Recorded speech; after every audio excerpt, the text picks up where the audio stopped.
Hello, ladies and gentlemen, and welcome back to 13 Cards Subject to Change. It's Sunday. Y'all know what that means. It's time for us to just do something stupid. All right, here we go, folks. Looking super forward to this show. Got a lot of stuff on here for you. A lot of stuff we didn't get to last week with Jesse on the show. It's just me and Leroy this week, but you know what? I love those kinds of shows. I love when we bring people in and we just go off topic. I remember when we brought Eric in, I think we got to like 2 topics that whole day, but that was one of my favorite shows. I do believe so that we only got like 2 of them. But yes, I am still here, guys, even though you didn't hear me right away. Yeah, no. Anyway, so wonderful intro. That was perfect. It was awesome. So obviously, for those of you that can't tell, we're going to be opening the show talking about the very first time I think we're ever going to be 100% complimentary of AEW. The AEW Brodie Lee tribute show. First and foremost, may I just say this? You couldn't have done much better than what you did. It was so good. I loved it. For those of you who don't know, Jim Cornette actually answered a question on the drive-thru about Brodie Lee passing, and I think Jim is the perfect person to deal with right now because he first of all apologized. He took back every criticism that he had of all of Brodie Lee's AEW stuff because he obviously knew Brodie Lee was not in the perfect condition to do what he was doing. He sat there and Jim was very, very heartfelt. I was very impressed. For all of you who know, he used to call Brodie Lee Boring Brodie, but obviously, I think we now know that Brodie wasn't playing with a full stack deck. He wasn't able to do the things that he did.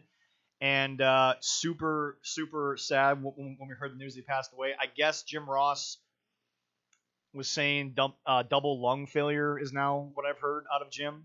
Oh, I haven't heard anything that yet. Yeah. All I remember was I heard a comment from Jim Ross saying that he was in the Peloton. We all know the story by now. He just couldn't do it. He was in the hospital. I guess his lungs were so bad they couldn't do a transplant.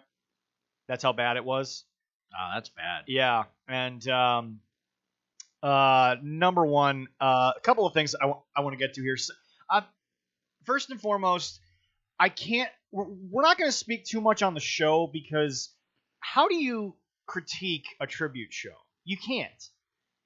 Eddie's was impossible to critique. Owens is still so heartfelt, so unbelievable. I'm so sad that after you saw all of that I know Owens' wife has her reservations about the whole thing. It's just very sad that that's kind of the last we ever got to hear Owens' name continuously on the show. Wonderful tribute. This was up there with him. Every match, the guys were performing like they wanted to care. And they don't care. Eddie King, his line where he said, your dad's never gone. If you listen and do everything that he taught you and everything, your dad's never gone. I'm like, oh my God. That's been a show. It's been a while since something like that teared me up, but It's like he has an 8-year-old son that brought his boots out at the end. And he's close to my age. Brodie Lee Jr., Mr. -1, as he will now be referred to, as he well deserves. Definitely, yes. For those of you who may or may not have seen it, they have retired. Have they retired the actual title, or have they just retired that particular design? They retired. Tony Khan came out later and stated they did not retire the TNT title. They have retired the design. They are working on a new design for Darby. Okay. So he's going to have he's still going to be the champ. He's going to have his a belt, but they're going to have a new design. I think that was a wonderful gesture. I think some people were kind of criticizing WWE for not doing more and everything, and I understand why they didn't do on their show. We'll get to that in a second because first of all, there's a couple of things I want to talk about with this whole tribute, but first and foremost, the videos that have come out. Brodie's son was obviously very involved with the guys. There's a video of him beating up Top Flight with Ricky Starks. Yeah, and there's also one where he Adam Cole. He pinned Adam Cole. Yeah, hit him with the What did he hit him with? I can't remember what the heck he hit him. He hit him with one of his dad's moves. Yeah. And everything. That I saw that. That was so great.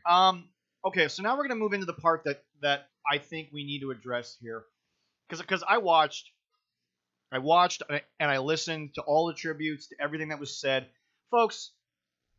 This is the hardest thing to say, I think, in life. And Leroy, you recently, in this past while, lost your grandmother, someone very close to you. Yeah, it's be my second Christmas without her. Yeah. I hate to be that guy, but folks, life goes on. It never stops. It has to.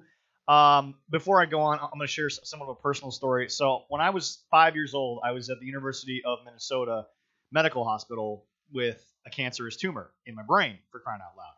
And my mom was always tells me this story. She was in my hospital room. I was off getting some test done. I may have been in surgery. She doesn't actually remember the exact reason I wasn't in the room, but she looks out onto the campus, and there are hundreds and hundreds of the University of Minnesota, the actual University of Minnesota, not like the off-branch Minnesota ones. It's a busy campus. There's a lot of people that go to University of Minnesota. I've been there. Yeah, it is very busy. Top-notch medical school, by the way. A lot of people go there, and they are highly, highly skilled people when they come out. But my mom said, she just looked out, and she said, there are hundreds of kids between the ages of 18 and 30, whatever you wanted to have. And she said, none of them know what's going on in this hotel or in this hospital room. No one knows that my son is sick. My mom even said she thought about planning my funeral. She thought about my little brother, who was only 3 years old at the time, who she just up and left with her parents and drove all the way down to Minneapolis, St. Paul for this. And that's kind of how I've always kind of lived my life, and that's why maybe I don't tear up as much as maybe some people do over things. But I mean, if you bombard me like they did during the tribute, where it's just message after message of positivity, I'm gonna cry like a damn baby. But I mean, for the most part, it's gonna hit me and kind of bounce off me in a lot of ways. But it's like my mom always says, life doesn't stop, and life wasn't gonna stop here. And to all of you people who criticize the WWE, number one, we found out on Saturday, the 26th, day after Christmas, is when he passed. Yep. Sunday, we did our show. And then Monday was Monday Night Raw. 48 hours between finding out of his passing to Monday Night Raw. Folks, the show was already written. Stuff had already happened. You can sit there and be like, well, Eddie was kind of a quick thing. Eddie was in the company. That's the thing people need to understand. AEW should have done a tribute show because that was where he was. And I think the nice thing, as you can see, there was a few wrestlers that had Brodie, New Day. Yep, New Day had the Brodie, the armbands, and WWE acknowledged him. They allowed him, they acknowledged him, and they let them do what they wanted to do. And you know what? I also want to say this, and this is not a shot at John Hubbard, because obviously Darren has shared some great stories on Patreon. Yes. Please go check that out if you can. Darren was obviously very much in love with who John Hubbard was as a person. He made a lot of impact on people. But folks, he wasn't Pat Patterson in the ring. He wasn't Mean Gene Okerlund on the mic. Like, guys, he wasn't an all-time great. I don't want to say that, but it's true. Yeah, he was. The accolades, guys. Darby Allin said, "Time for a real effing tribute." Guys, first of all, there's no proper way to do this. 2 kids just lost their son. One of them doesn't even know. Really? No, he doesn't. No. Well, his youngest son will never get to know Dad the way Brodie Lee Jr. did. And that's what hurts the most. The only thing that honestly hurt me was for his kids. It is true. I mean, he was a family man. He loved those 2 boys. And, look, guys, look, Brian Myers, formerly Kurt Hawkins, said no 10-bell salute, no this, no that. This is the wrestling business. Business must go on. The show must go on, which is what every wrestler who's passed, I'm sure, would tell you. Remember when Chavo was sitting there, Chavo was told the story, Vince was like, do we cancel Raw? And he said, the hell you are. Eddie would be mad. Eddie would have been pissed. Yeah. And it's just one of those things where, like, I think people have to understand there was nothing you could do that was correct. I'm not going to share any stories. I'm not going to tell the video that Darren posted, but I know Darren did that video. It was like an hour after he found out, and I know for a fact that Darren, who's never had a loss for words, folks. That is totally true. Darren totally Corbin, true. much like myself, is never at a loss for words, and Darren didn't know what to do. He turned on a camera and he just started talking, and I don't know how you even begin to just tell a story or even remember any of the stories. And that's the thing. 60 minutes later, how do you remember the stories? Because your brain's just got to be telling you what the hell's going on. And it's like, I understand the outrage from the people who knew him personally, but guys, the show must go on. I'm sorry, it has to. And I'll be honest with you, I'm surprised WWE did as much as they did. I 100%. I am not calling them heartless. I am not calling them vindictive. But I'm surprised they did as much as they did. I'm surprised they allowed Raw Talk to be as open as it was. I gotta check that out. I didn't get all. I just see highlights of that. I didn't see all, but I give props and respect. Kofi and Xavier said great words, and then R-Truth left them laughing, which is what R-Truth. That's great, yeah. R-Truth's just one of the best people in the world, man. Well, I said I give prop to Vince for saying, you know what, and lets it slide. Vince, Triple H, Stephanie, and Shane just saying, you know what, let's do it. Jason said that he felt Vince's thing was kind of forced. I don't even care if it was forced because, again, how do you do this? What do you do?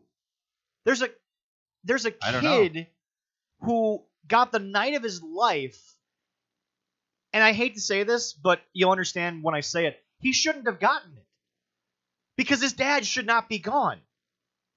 Yeah. But that's what happened. That's the way life works. And I'm sorry, but Darby Allin, you're wrong. Brian Myers, you're wrong. All the people that hate on WWE, you're wrong. AEW gave a tribute show, which, by the way, not a lot of people get. I don't understand why people don't get. I mean, there haven't been that many tribute shows to begin with. All I can remember were Owen, Eddie. Pero Aguayo Jr.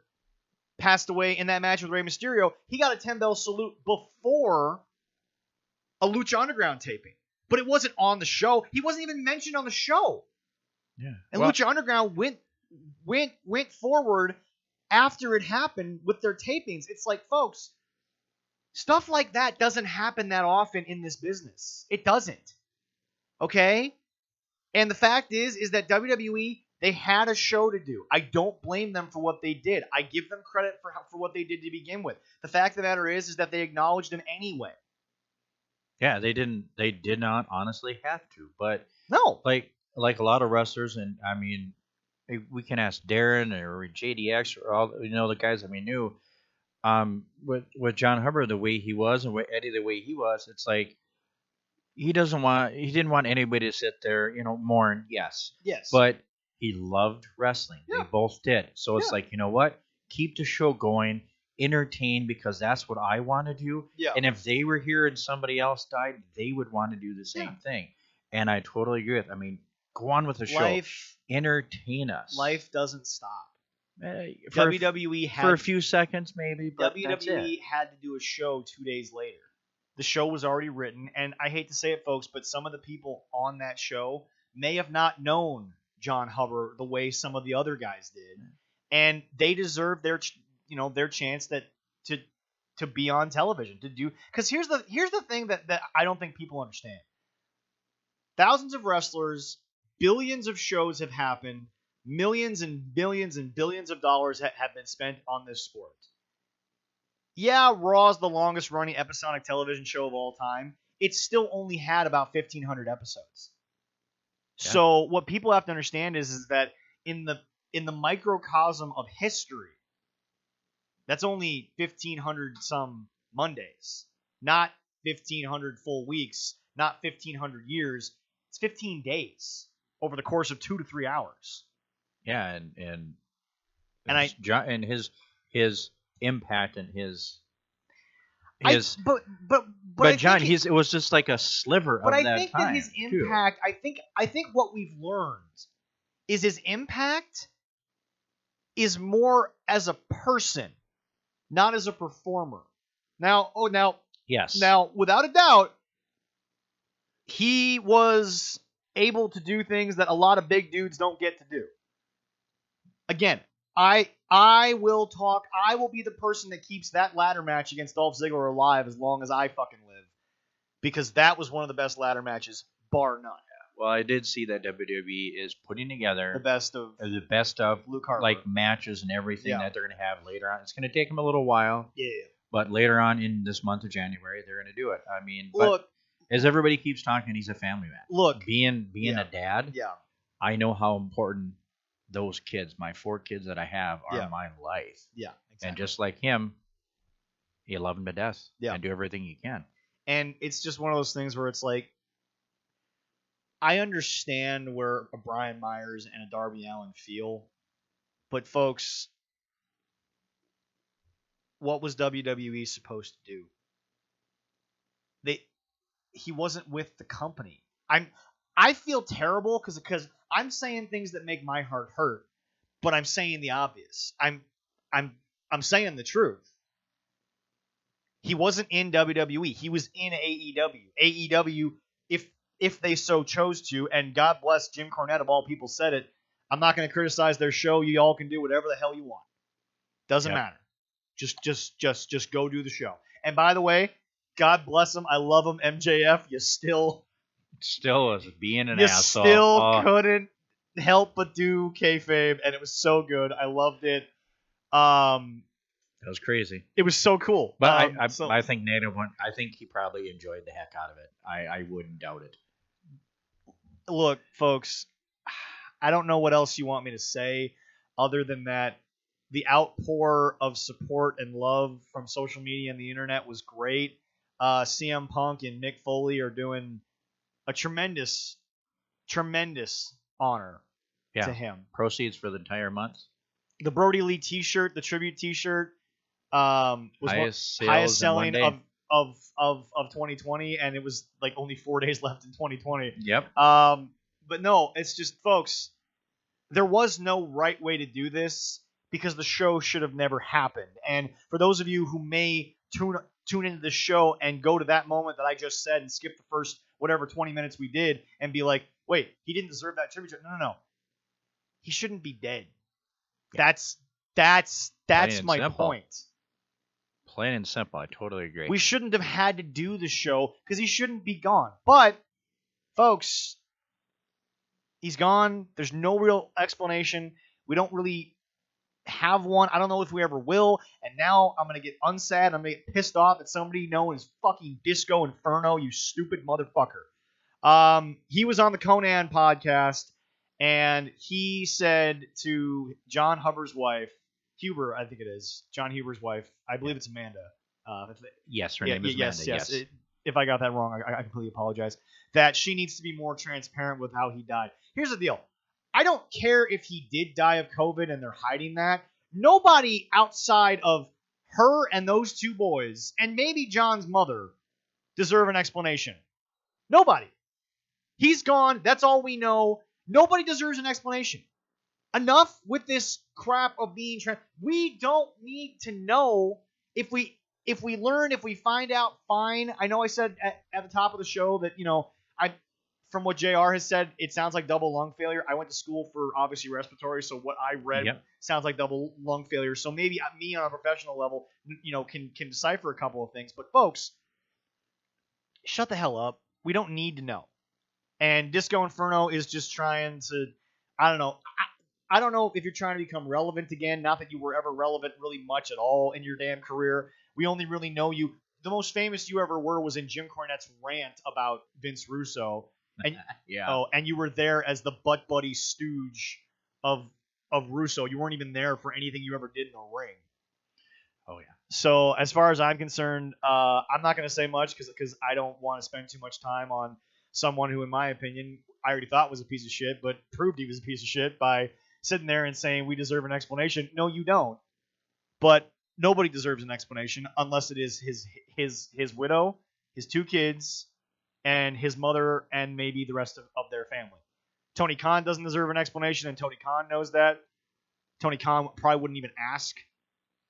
Nah, I doubt it. Yeah. I give Tony Khan a lot of credit for using his money to buy the song that was in the tribute video, so that the tribute video will forever be what it is.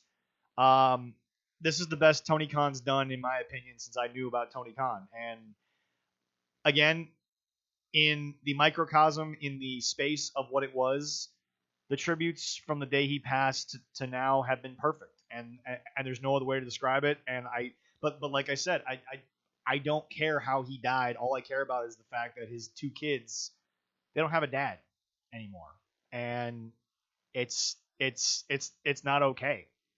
It's not fair. It shouldn't be that way. No, not at their young age. No. I mean, that's the last thing I want to do is leave my kids without a dad at their age. No, I want to live old and see them grow up and have a families of their own before I go.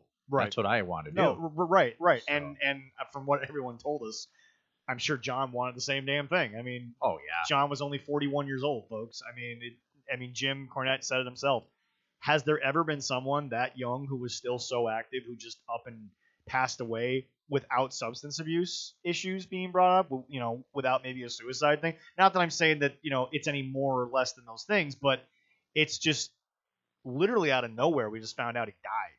Yeah, it was. It was the day after Christmas, and it's just like I got a text from Gene, and he just said Brodie Lee died, and I didn't know what to do in that moment. And I wasn't on social media at all too, and I'm sitting there spending time with my kids just after Christmas, and you send me a message, hey, what? And I'm jump online real quick. Oh my God! Yeah. I mean, I had to verify for myself, but I was like, we've had so many hoaxes in the last couple of years that sadly we have to go check. And by the way, isn't it flippin' sad? And this is the state that sorry Cheeto and that stupid turtle known as Mitch McConnell have put us into.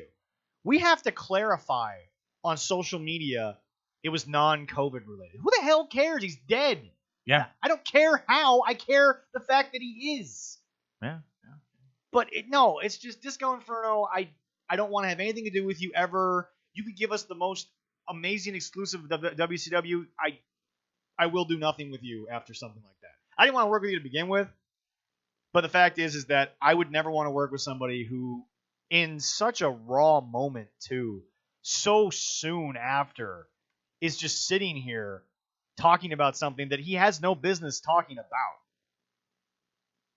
It's like, no, and the guy who's formerly of Pro Wrestling Torch, what's his name, Brandon Mitchell or something? I believe, yeah, that's what I think so. Yeah, it's just like that guy. It just look. I hate to say this, but live and let die. I mean, this is where we're at, and the world now has to help raise 2 kids because they don't have a dad. And if anyone thinks of anything else in this moment other than that statement, what the hell are you doing with your life? Yeah. Like I said, AEW pushed stuff back. So they're doing their New Year's Eve show late, a couple of weeks. I think this week and next week, I think if I'm right. And that was live, wasn't it? The tribute show? That was completely live. I believe so. I'm pretty sure that wasn't a tape thing or anything. That's great. The show's going to go on. I think it looks like a pretty packed show. Yeah. And I know I shared it with the lounge too, and you probably saw that. Our good Airwolf is on the show with Terry Smart. He's doing a singles run on Dark this week. That's fantastic. Yeah, on Tuesdays. So what I've always definitely check that out. What I've always loved about the boys in Top Flight, because you and I have obviously followed them not just with Heavy On, but MAW and all over the state. Really. Oh yeah. Before they got signed to AEW. They certainly have the ability to have a singles career, just the 2 of them separate from each other, and still have the tag team thing going. So definitely. But yeah, this is this is his first match. It's going to be on Dark, which is sweet. I mean, I definitely not often will. do we promote an AEW show to watch, but I'm telling you, folks, Gene, who as you know is kind of a hard guy to impress because he's seen everything, and and he's from the old days of when Philadelphia was the center of Northeastern wrestling and in ECW. He likes Top Flight, he really does, He sends me messages all the time just praising their hard work, what they do. A big shout out. Jason let me know. I went back and double checked. James Tapia was on Dark. Oh, was he? Local guy from here in Minnesota. He's worked a bunch of shows. Oh, shoot! I'm gonna have to look back. Yeah. Do you know what shows he was on? I believe it was this past Dark. Oh, okay. I'll definitely check that out. Is what Jason told me. But no, Jason just told me that James Tapia was on the show. I am very much hoping that the funnel now will go from the Minnesota Minneapolis area and funnel its way to Jacksonville. As much as I've bashed on AEW, there's a lot of talented guys in Minnesota that, in my opinion, deserve a chance to be a part of anything going on in wrestling, whether it's good or bad. I mean, it is I had said I'd rather shit on Top Flight for having a crappy AEW match than criticize them for having a crappy indie match here in AWF or all those places. It's like if it's good, I'll praise it. If it's crap, I'll criticize it. But I would love to do both on a national scale as opposed to a local scale because it's great guys. But and it gives my son a real quick because he haven't had a chance to meet him yet. Hopefully we will. But he loves Airwolf, and he's like, hey, he's wrestling, and he's a great and he's enthralled. My son, he's like, oh yeah, and he loves watching it. Yeah, so. and it's really interesting. But they have done all of their matches surprisingly have been perfect for the AEW audience, but they've also somehow been perfect for a WWE style thought audience. I mean, it's the perfect example of the flips and the kicks and everything that AEW does, but in a way that I think you can follow it better than, Yeah, I mean, they're called Top Flight. So if they're a little bit high kicks, jumps, flips like that, that's who they are. And if we have slight pauses, I made Zach's day. I made some freshly baked chocolate chip cookies. I used my air fryer for some of it in the oven, and they turned out beautifully. And I air fryer sponsor us. Emerald, you can come home and cook. I wouldn't want him to leave if he did that. Yeah, well, he will. I know. I never want to stay here longer than that. Oh, yeah, here we go. All right. Mostly it's just looking at you. It's not so much the actual kitchen. Well, when I get a house, hopefully, within a year and have a studio, we can have a big screen. I'll have pictures of all the women that you love. All right. In wrestling. All right. I'm not going to say no to that. I don't know if I'll put your fiance's picture up. Maybe I'll do that. Yeah. I don't know. We'll discuss that later. So. Exactly. Anyway, so we're going to move on here. Some of the things we were going to talk about last week with Jesse, but obviously we moved on, was but still great. Ladies and gentlemen, the show I am most anticipated to see live this Wednesday, NXT New Year's Evil. And yes, it's kind of a funky little play on words name. It's not exactly going to strike fear like, say, Armageddon or Judgment Day, but the card's stacked. Oh, it is. It is absolutely like, this is a takeover quality card. Yeah. You want me to go over the who's on? Go for it, yeah. All right. Of course, we got for the championship map for NXT title. Who's hosting, by the way? Oh, it's Dexter. And what I think is funny is Dexter Lumis is hosting, but most of the hosting is done by Vic Joseph and Wade Barrett because they're talking and Dexter doesn't talk. He just doesn't look. But he talks, well, he kind of talks in a certain way, but his artwork for every single match, unbelievable. But NXT title, we got Finn Balor, Kyle O'Reilly, number 2, Karrion Kross, Damian Priest, Raquel Gonzalez, and Rhea Ripley in a last woman stand match. Wow. If you made that the main event, I don't think anybody would hate it. Oh, no, it'd be an awesome main event. Because they've done a great build-up, but we all know that it has to be Finn versus Kyle. And then I'm looking forward to this, and I forgot when they said it was a fight pit match. They did it before, but Ciampa and Timothy Thatcher, Timothy Thatcher did that with Riddle. Yep. And incredible. I love how they set up, and people forget it's a cage, but they have like no rafters, ropes. It's got 2 levels. Scaffolding up on top. I love it. I think it's great. Look, Tommaso, the way he's been since he came back, it fits perfectly with the fight pit. He and Thatcher, really, if you think about it, they haven't done a lot, but they've done a lot. Yeah. This entire rivalry has been quality over quantity. Oh, definitely. It's been a chair sat down and somebody's ass was in it, and my God, have they told a story with just one dude sitting in a chair. I mean, it just back and forth. Adding the students, I think, has been great to kind of expose some people onto TV. Oh yeah, yeah. It's going to be a good. It pretty much got Tyler Rush his own thing going now. Yeah.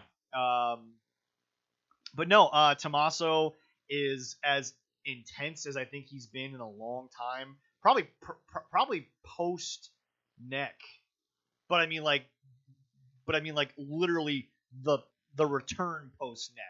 Yeah. When him and Johnny were doing all the stuff to each other.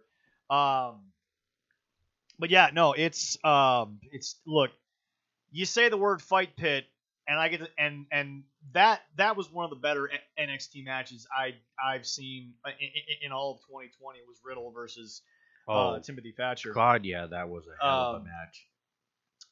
I think if Timothy Thatcher ever goes to the main event, he'll just be known as Thatcher. But it's whatever. It's the whole. They like to cut a name off, It's the one name Madonna, Rock, Cena type of mentality. You get the idea. But no.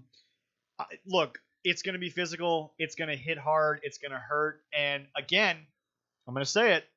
Even with Tommaso Ciampa, who is the OG of NXT, who is the indie darling type of mentality that the fans like. This is going to be a non-spot monkey match.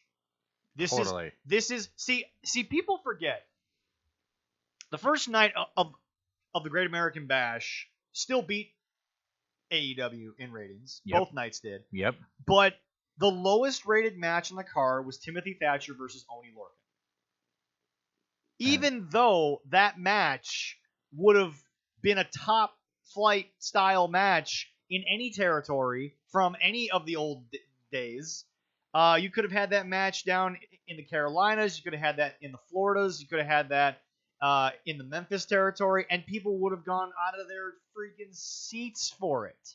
Oh yeah, it was a great match, but it wasn't the style for everybody that they like. Right, and Jim Cornette said it then, and I'm going to say this now. To me, it's so out of place on what they're trying to do. It's still great. Yes. But it's out of place in the show that we've been presented. So for me, this match, if you take away the fight pit, I don't know how much the fans would want to see it. Yes, everyone's like, but we just saw them go one-on-one. Yeah, but now you up the ante. Now you have the fight pit. Well, generally you see sometimes they have that 3-match thing that right. You see, oh, they did again, but they do something different from the first time to up it. And then the third and final match, you got to have the big whatever. To all of you in Spot Monkey Land, that's called the payoff match, where you actually sell the tickets. Or somebody say they happy ending. Exactly. Oh, yeah. Yeah, I did say that. Yeah. Anyway, this match, I think if you take away the fight pit, would be totally out of place on an NXT show. But I'm tired of the kids always having the juice box. Well, yeah, there's a couple. Yeah, I know. But anyway, no. But seriously, I'm gonna be honest. This might be the match I want to see the most, just because of the quality of people in it. Yeah, I'm looking forward to that, and also I'm looking forward to, the women's match I'm looking for, but I want to see Karrion Kross and Damian Priest. So let's see how the two big guys do it. Here's the deal, folks. That is a match where both guys. I don't think there's a single wrestling promoter that has ever existed who wouldn't look at both guys and say, "Oh, these are stars. Oh, these are definitely. just okay." To be fair, I don't think that Killer / Karrion Kross would be Karrion Kross in a territory. Probably, yeah. But look, Scarlett sells everything beautifully, and I use the term beautifully because goddamn. Carrion is athletic. He's powerful. He brings intensity. He looks great. I really want Scarlett to stop with the lip syncing, unless it is her doing the song. Then it's I still don't know if that's her in the in the song.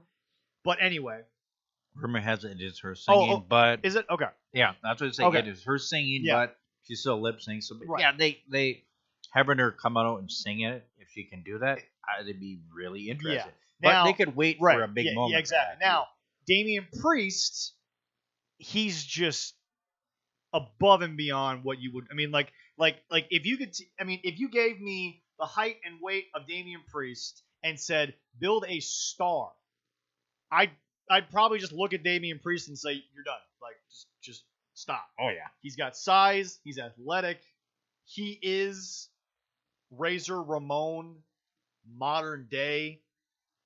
He's believable. He has an arrogance that he's able to slip in and out of that allows you to see arrogance / confidence / humanity on things.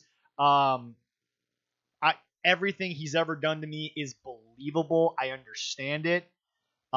They kind of took the Archer of infamy and they didn't really gimmick him out. He didn't start coming out and talking. Yeah, he talked a lot about living forever and legacy and this and that, but that's still kind of on the reality line. He didn't come out and start talking about angels and demons and the Bible and just stuff that honestly I thought they would try to gimmick him out. I don't want to say full vampire, but I think that's the realm in which I'm delving into. Well, do you think they might pull him up to the main roster this year? He's so hot, red, white hot. I don't know what you do with him. You could pull him up, and I think day one he'd be a star because he's already bigger than half the guys in the main roster. Or you could leave him in NXT, and he's 4 times the size of half the guys down there, but he puts on great matches. He does great promos. His work is impeccable. He seems to also, despite portraying the party boy gimmick, he seems to be serious about wrestling.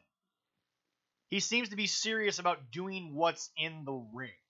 Yeah, I agree. And I think he's also funny. Oh yeah. But he's like funny in a non-ha-ha way. They always say it's funny ha-ha, not funny ho-ho, but it's like he's funny, but it's once again, it's legit, it's real. I believe everything that Damian Priest is doing. Yeah, I think I would love to see a match with him and Roman, him and Drew. Or him, Randy Orton. Now Randy would be the interesting match. That would be all pretty. Those people that are like Randy's just so boring and this and that. Randy is using psychology that I'm sorry has missed half of you people for the last 20 years. So I don't know. I can't wait. But moving on here, last woman standing. My God, do I want to see this? Now here's the deal. I did not know up until the video package on Wednesday, and I'm serious. I didn't realize there were that many videos of them together, that many pictures. I didn't realize there was even a past. Me neither. With Raquel Gonzalez and Rhea Ripley. Maybe that's because Rhea ended up in the UK brand for so long because she was over there. It kind of just got split and lost completely. But holy shnikes. Yeah, it was a surprise for me. I thought it was great storyline between them. The video package was perfect. Oh, so good. Absolutely put together brilliantly. It was you could tell the professionalism behind it. And sorry folks, but Raquel is everything they wanted Nia Jax to be. Yeah. If Damian Priest is everything AEW wanted Luchasaurus to be, Raquel Gonzalez is everything the WWE wanted Nia Jax to be, to become, to talk, all this stuff. And I'll be honest, she came in as a heavy for Dakota Kai. Yeah. And I thought to myself, okay, it's a heavy. They don't know what to do with her. She can't talk. Dakota Kai can talk fairly well, not great, but I mean, Yeah. I'll listen when Dakota talks. I won't necessarily mute everything else around me, but I'll listen. Yeah. And I thought Raquel was just there to be a heavy, and now I'm watching what they're doing, and I'm sitting here like, why the hell did you give her to Dakota? Day one, she could. Are you telling me that she was already able to do this? She had that in her, and she didn't just walk in day one and be a like. I mean, she's a star in the making. Oh, definitely. Definitely. She is a man amongst the women, and the reason I say that is because remember they always called it the land of the giants. They talked about the guys who were big that looked like stars. She looks like a Hulk Hogan compared to some of the women down there, and obviously Io Shirai is the exception because Io has such an amazing presentation, and her in ring work is impeccable. Oh yeah. But Raquel Gonzalez is big. She's a heavy. I always quote Jim Cornette when I say this. It's someone that I want to see. Rhea Ripley is someone I want to see. That's a star. Oh, my kids love her. Right, exactly. I mean, it was I have the Battleground game with the kind of cartridge. Yeah. And also like, Dad, what? Rhea Ripley's in there. She is? And I pull up, oh, yeah, she is. Yeah. I mean, my kids recognize right, her, exactly. which is great. But it's just this match is going to be hard hitting. It's going to hurt. Oh, You're going to hurt you watching it, man. You're going to feel. I'm going to wake up Thursday morning feeling like I went through that match. But no, I mean this match is a match of epic proportions, of almost biblical type build up in how they've done it. And they have not done many last women standing not matches. Only that, there haven't been that many. Not only that, but I think what's so impressive is one of the things that I think people miss in this business a lot, and they just it just completely snap finger gone. Rhea already won a match against Raquel Gonzalez. Yeah. But they have built Raquel so well since. I still want to see it. Oh yeah. I still want to see it. I didn't want to see Warrior versus Hogan in WCW because A, I'd already seen it in WWE, and B, there wasn't that much of a build. Like, you brought the Blade Runners back together, and it really wasn't anything too spectacular because at that point Sting was Wolfpack at that point. Pretty sure Sting was Wolfpack. I'd have to look up. I think he was. Yeah, but anyway, it's just. Well, I mean, just seeing the match. Also, they're gonna have another match again. I was going, they're gonna have. I thought they moved past those two, right? But then they go last woman standing. I was like, ooh. But remember, the first time they did the match, the only build-up was that Raquel was a heavy in the way of Rhea. Now there's this personal relationship that we didn't know about. That all of a sudden I have to sit here and now I'm emotionally invested because holy shit, these two were like the besties for the longest time. And what's even more impressive is the way that they both look now, their presentations, they don't seem like they would even run together. Like they would all be friends. So you've really painted a picture. And by the way, you can't fake the video because no, you can't. Because they look like they used to before they got their looks, before they became gimmicked and, put into their place. Yep. But I mean, it's just you have created a completely different moment in my viewing. And by the way, credit to whoever's writing for Rhea. She hasn't brought up the first match. At least not from what I've noticed. I could be wrong. I don't think so. I mean, they're dwelling on what's happening. As she said, is like, we were this way for a while and now this is how you are to me now. Right. I mean, they just talk about their past relationship when they used to do anything, but she's more referring to what's happening right now. Have you also noticed little intricate things that I think have worked? They have thrown those two women at each other, and there have been people that have stopped them, but notice they haven't sent anyone in the ring that looks like they could legitimately pull these two apart. The referee... There isn't anybody. No. You're now just thinking about it. Yeah. The referees all don't look like they could stop either woman. The agents that have gone out there seem old and unable to help. Yeah. This isn't. I mean, like, okay, when Brock and Taker wanted each other, and they were like, "You send everyone out there." I'm still betting on Brock and Taker versus everybody that was in that ring. I wasn't too worried about it, but you haven't sent a Keith Lee out there to stop the two of them. You haven't sent a Tommaso Ciampa out there to stop. You've sent agents and referees and nobody that looks like that could actually stop these two. See, everyone, I even saw some people say, how am I supposed to believe that pull apart like I believe Taker and Brock? How am I supposed to believe that one like I'm supposed to believe Shawn and Triple H? They made it work visually. Yep.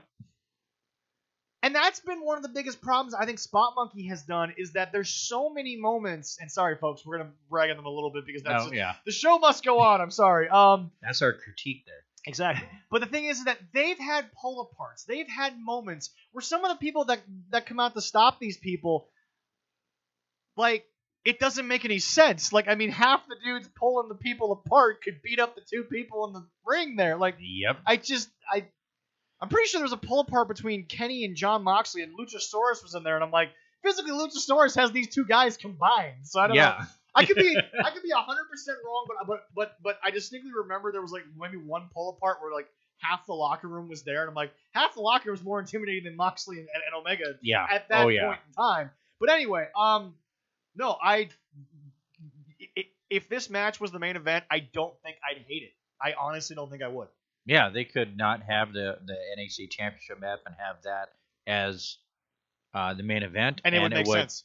Totally work. Totally work. And the thing is like, I feel like every match on this card, in a way, is a main event caliber match on any given even takeover, let alone a normal night. So what else we got before the main event? The last one was standing fight pit. We talked about the pit. It's only a 2-hour show, so it's not gonna be a lot. And then the Damien Priest Killer Cross, we talked about that. Yeah. And then the championship match. Okay, so Finn Balor. Here's the deal. Number 2. Here's the deal. I love every. See again. This is why I feel like if you actually pay attention and you're not hating on somebody, because here's the deal. I'm not hating on AEW. I'm paying attention. I'm just lost. I don't get the booking. I'm not invested in what they're doing because they're barely invested half the time. The Bucks are talking about how difficult it is to do a show and do this and be executives and be wrestlers. Then why the hell are you doing it, boys? You shouldn't be doing it. Yeah, have somebody else do it. But anyway, no. What I'm watching, I'm invested in. I'm impressed. Like, again, the little intricate things. Finn Balor saying, I won the match, but all anybody can talk about is Kyle O'Reilly broke my jaw. That's a wrinkle that not every fan is thinking about until he says it. Oh yeah, well I'm a fan. I still remember that. I mean, but here's the deal. When he said that, you didn't realize how much you were putting into Kyle breaking the jaw and not Finn winning until he brought it up. When he brought it up, all of a sudden you said to yourself, oh yeah, I have been thinking more about the X-rays than I did the results of the match. Yeah. I mean, it's almost like Finn won by default and not an actual pinfall the way they've built it. This is fantastic. I love it. Here's a question. Who's going to win? Who do you think? It's going to be Finn. You think so? Only because I think that because of the broken jaw, it set them back a little bit. But it's also, he's so hot right now. He's so on fire. There's just so little to do with O'Reilly. Not that O'Reilly's not great and couldn't 100% pull it off. It's just right now, Finn is the most talked about thing on the show. Yeah, and they most likely are gonna probably set up for him going against Cross. Probably. That looks like their path is that's what's gonna happen. They're gonna definitely. They're both gonna hit the fork in the road at some point. Oh yeah. Yeah. But I mean, look, Kyle and Finn put on a freaking fantastic match the first time. It was absolutely blow for blow. I mean, like that was the best version of Walter and Dragunov you're gonna get. Yes. I think on a normal NXT show, but it was It was basically Volter and Dragunov, but not as stiff. Yes. But it felt as stiff. Oh yeah. Well, I'm looking forward to seeing this again, number 2, to see What God, they to pull see out what else differently. would they pull out different What this they- time. Honestly, what do you come up with when you basically went through a match that was a war and you basically pulled out everything you had? What else are you gonna do? Yeah, I don't know, but they're both wonderful wrestlers, wonderful performers. I know they're going to come up with something. And Kyle's been one of the most underrated people in wrestling since the day he walked in. Yeah. Kyle has found a way to bring martial arts in, to be stiff and also have fun. He's been able to be himself. He's been funny. He's been very, very impressive in so many ways. Love it. Big props to Kyle O'Reilly. And once again, it's a very similar situation to the Kevin Owens going into TLC. You actually don't know. Maybe Kyle does win. Yeah. It's been so burning in the heart of hearts of Kyle O'Reilly. He's made it so believable and so intense that if it does go Kyle's way, not going to say it's wrong. Oh yeah, definitely. I still think from a business standpoint, you ride thin as far as you can. Yeah. What belt has Kylie got? He's only had the tag team. That's it in NXT. Okay. Yeah, no, that's it because the North American title really hasn't had too many holders of it. It's not. It hasn't been around as long as the NXT title. Yeah. So yeah. Yeah. But I'm looking for it. I said I can't watch it the night of. I have to wait for the next day. But I like my Hulu, and boom, if I get Hulu Live, then I could watch it. But I'm being cheap. I'm just gonna say Hulu. We've got the Hulu Live, and Alice and I are definitely gonna watch it straight up right then and there. Oh yeah. I think I'm off work at like 6. Then I'll come straight home. I'll change, and then I will just turn right around and be like, "Hey, all right, change the channel. Here we go. We're going." Yeah. No, time Well, to go. as like me, I said I have my nights set. Tuesday is my Raw night, and then Wednesday I'll whatever, and then I'll probably I catch up on Dark. Usually that's what I do the next night, right, and stuff like that. So definitely a good reason to watch Dark this week too. Yeah, yeah. Anyway, super looking forward to that. Oh yeah. Look, like I said, every single match could steal the show because you've got great workers in every aspect of the match. It's just they're gonna break some shit. They're gonna break some people. I wouldn't be surprised if when this show was over, 2 or 3 people weren't on the shelf for a little while. Like, I mean, that's how intense they have to go to live up to this damn thing. Yeah, I think if any other match besides the title match, the last women's standing match will be right there. My neck hurts just. That'll be a show stealer for me right there. So good, so good. Anyway, moving on here. We're gonna skip ahead to a couple of things. So there are some rumors that Vince McMahon, owner and CEO and board of director, is not in the best of health. Again, a lot of these are rumors. No one's really confirmed anything. I've not. Once I saw that once, I have not seen anything more. But we're not going to delve too into it because it hasn't been too much of a story. I also think that recently the more story has been Jim Ross saying, as long as Vince is alive, I just don't think he has it in him to pull back. I don't think. But again, can we all stop acting like we're not here at this level because of Vince McMahon?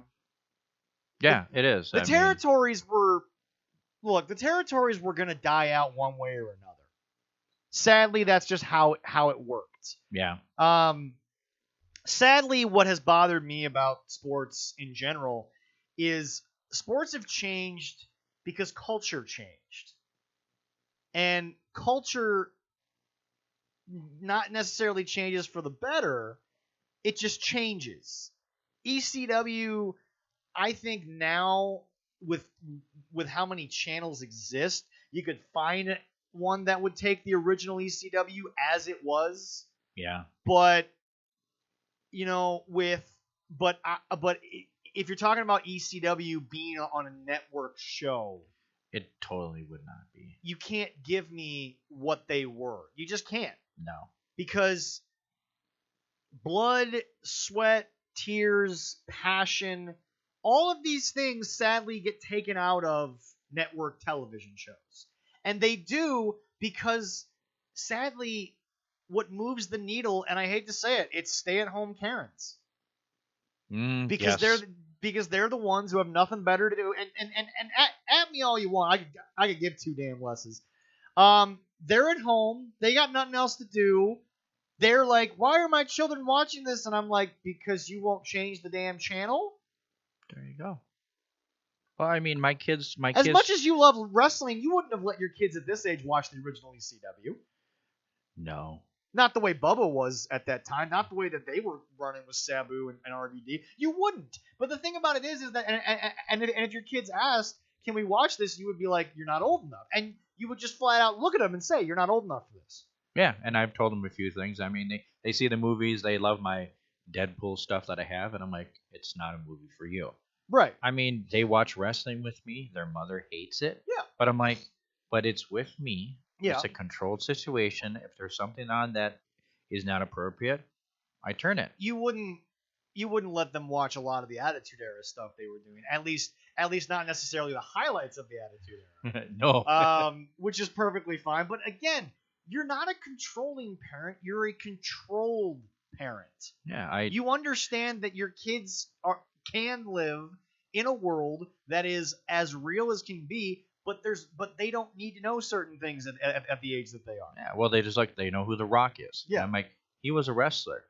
Well, his name is Dwayne Johnson. I said, yeah, that's his name. But when he was wrestling, he was The Rock. He was a character. Yeah. So I tell him that they're all actors. They are acting. They're not real. They're real people, but what they do on TV isn't the same thing they do when they go behind the stage when the camera's not on. Exactly. Totally different people. And that's just my thing is, look, Vince has had to adjust the show to the times, to the era, to where we're at. If Fox wants more adult content, you need to understand what adult content and wrestling means. Now, Jim Cornette's not a huge fan of Mae Young giving birth to a hand, and that was just messed up. And not a fan of Mr. Fuji's choppy pee pee kind of thing. But I hate to tell it to you folks, those are moments that did good ratings. We were watching. There were 10 million people watching Raw when Mae Young went through a goddamn table, or maybe that was a SmackDown taping. I'm not 100% sure what that was, but they were on Raw. Was that on Raw? Okay, yeah. No, but it's just, I just can't believe she survived that. Oh, tough old woman. Oh, I'm 100% in the know that Mae Young was going to be the one coming out of that. Are you kidding me? Ugh. Mae Young was in the business for 70 years. God, tough broad. Oh my God. Anyway, but it's just, look, Vince McMahon is, as we've said 1,000 times, he's up for the guy who killed the wrestling business as we knew it, and he's also up for greatest promoter of all time. But again, and even Cornette said it, a lot of the territories just died out.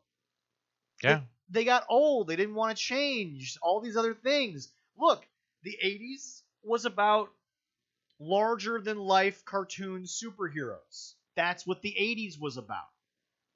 Vince knew that. In the 90s, Vince may have been forced into it because of the competition of WCW, but the Attitude Era, the late 90s, it made sense. That was the culture of America. The average American worker wanted to stun their boss in front of their coworkers and then throw back a brewski. That's what they wanted to do. I would still do that now, but that's a whole I'm just going to tell you, I'd do that, or somebody said, hey, we should throw him in the dumpster. And I'm like, no, I kind of like him. I don't want to do that, but maybe some other time. Yeah, exactly. But, and then came the 2000s. And I've always said this.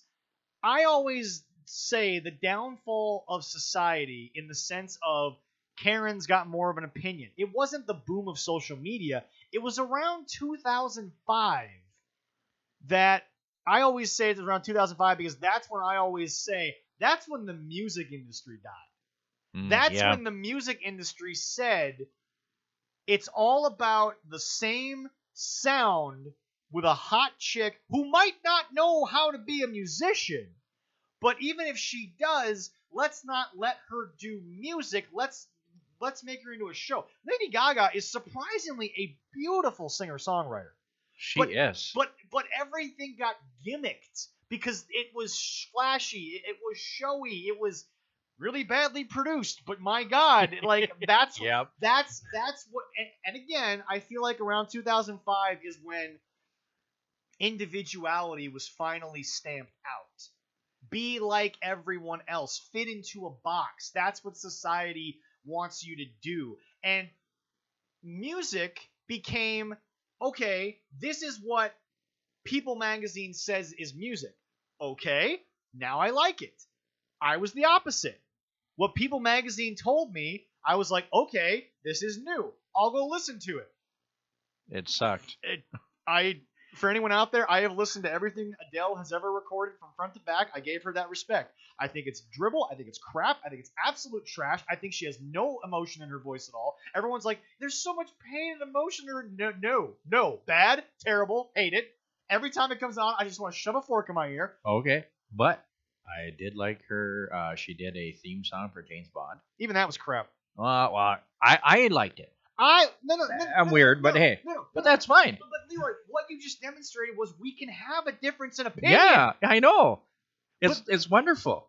But well, okay. Also, to me, I think Skyfall, I can maybe stand it only because I have the imagery of Bond. To me, music is sometimes what did you witness when you saw it? Someone like now, I'll listen to songs that I got from WWE videos, and I'm thinking about, okay, prime example, a band called the Lost Prophets. They were kind of like an emo rock band that I was into for a while. Yeah. One of their songs, Rooftops, was used in a video for Jeff Hardy when Jeff came back to WWE around the time that Edge was champion. Okay. Now, the lead singer went to jail for some not so savory child things. We'll just not go all right, into that. yeah. But I can still listen to the song and support the rest of the band, but I listen to his words and I see Jeff's highlights. So the song means a little more to me in a different way. But again, back to our point, individuality has to matter. It has to mean something. And wrestling has always been about characters where individuality always shined. Yeah. The Wyatt family was different. That's why they were featured. Hulk Hogan was Hulk Hogan. The Warrior was the Warrior. They were different. There was something to it. The Rock said, give me a microphone. Don't give me a piece of paper saying what I'm supposed to do. Just give me a mic. And all of a sudden, he's the greatest star in the history of the business, up there with Stone Cold. Yes, the most electrifying man in sports entertainment. So, but Leroy, I hate things that Karens at home don't want to hear. Sex sells and individuality matters. It's really interesting because I actually recently saw this on a Facebook page. One of the biggest downgrades of your life was the topic. And they showed a picture of Hot Topics. It was Hot Topics earlier in the 2000s, and they were dressed up. Each one had its own individual look. It looked just like the anti-establishment type of thing. And now, most Hot Topics, even though, yes, I still go there occasionally because they have metal shirts, and they're somewhat cheap. Yeah. Occasionally. And they have wrestling shirts, of course. Yes. Now, every Hot Topic looks the same. Everyone who works there, it's like, okay, you just know they work there. They're starting to put out more mainstream look stuff, and they're all the stuff, and they went into more of a clothing / body jewelry idea. And the reason I went in there is because they had CDs from the underground music that I cared about. All this stuff that was different, that wasn't put out by the record companies that have the California, connections. And it's like, now I don't care about Hot Topic that much. I don't want to spend my money at Hot Topic the way that I used to, because Amazon gives me more underground music than Hot Topic does, because Hot Topic doesn't even do music anymore. Well, I know. That's where I got my cool Autobots t-shirt. Yeah. I'm like, sweet. But I haven't been to the mall in a long time. Yeah, right. I just don't go to the mall. No, yeah, not because of what's going on. It's not my cup of tea. But that's my point. Is just Vince McMahon has had to do wrestling the way that people told him how to do it. And yes, we can sit here and argue for hours on end of, was a publicly traded wrestling company a good idea? Well, You could go yes, you could go no. If you went no, well, then you're not going to make the money that he did. If you go yes, then you're not going to, get the quality of the entertainment that you used to get, because now he has shareholders to answer to. He has to answer to the board of directors that, even though he's the chairman, their job is the financial future of the company. That's why they're there. Yeah. And sadly, trends go to no blood, no thumbtacks, no ECW, more buttoned up, more funny, more kids, more family. John Cena literally went to Vince and said, I have to stop rapping, because there were more kids and families at the show. Now, back in your day, Mid-South Memphis Coliseum wrestling, there were families, but the parents made sure the kids knew that it was a goddamn show.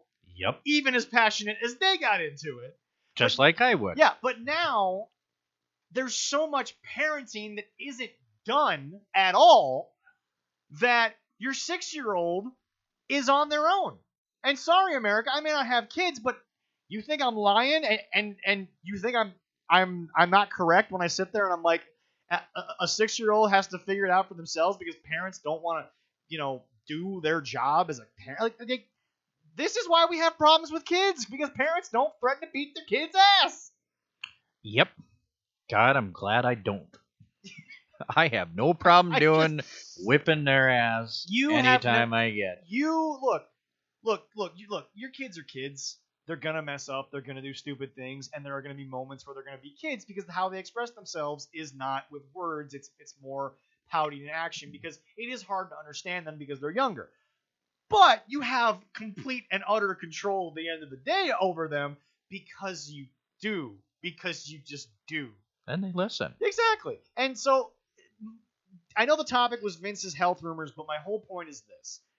I don't necessarily hold the death of the wrestling business solely on Vince's shoulders. I don't. Yeah. The wrestling business has had bad decisions by a lot of people, and as much as you may have enjoyed the Jerry Jarrett territories or the Jim Herd territories, Vince is still here, they're not. Need I say more about who's probably the better promoter? Yeah. And he's getting up there in the age, so eventually, yeah. But, oh well. Yeah. He's a stubborn old bastard, so I might keep going for a while. I personally think Vince will live to be 100 only based on the fact that on sheer will alone, he'll say, screw you, God, I ain't coming up there just yet.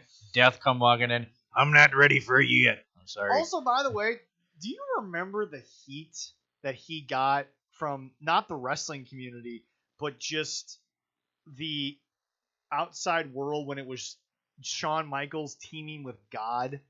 Yes. You're a very devout man of the cross, and you love your relationship with Jesus Christ. You weren't angry about that. You didn't care. No, I thought it was like, well, that's kind of a crazy gimmick, and some people are going to get pissed off.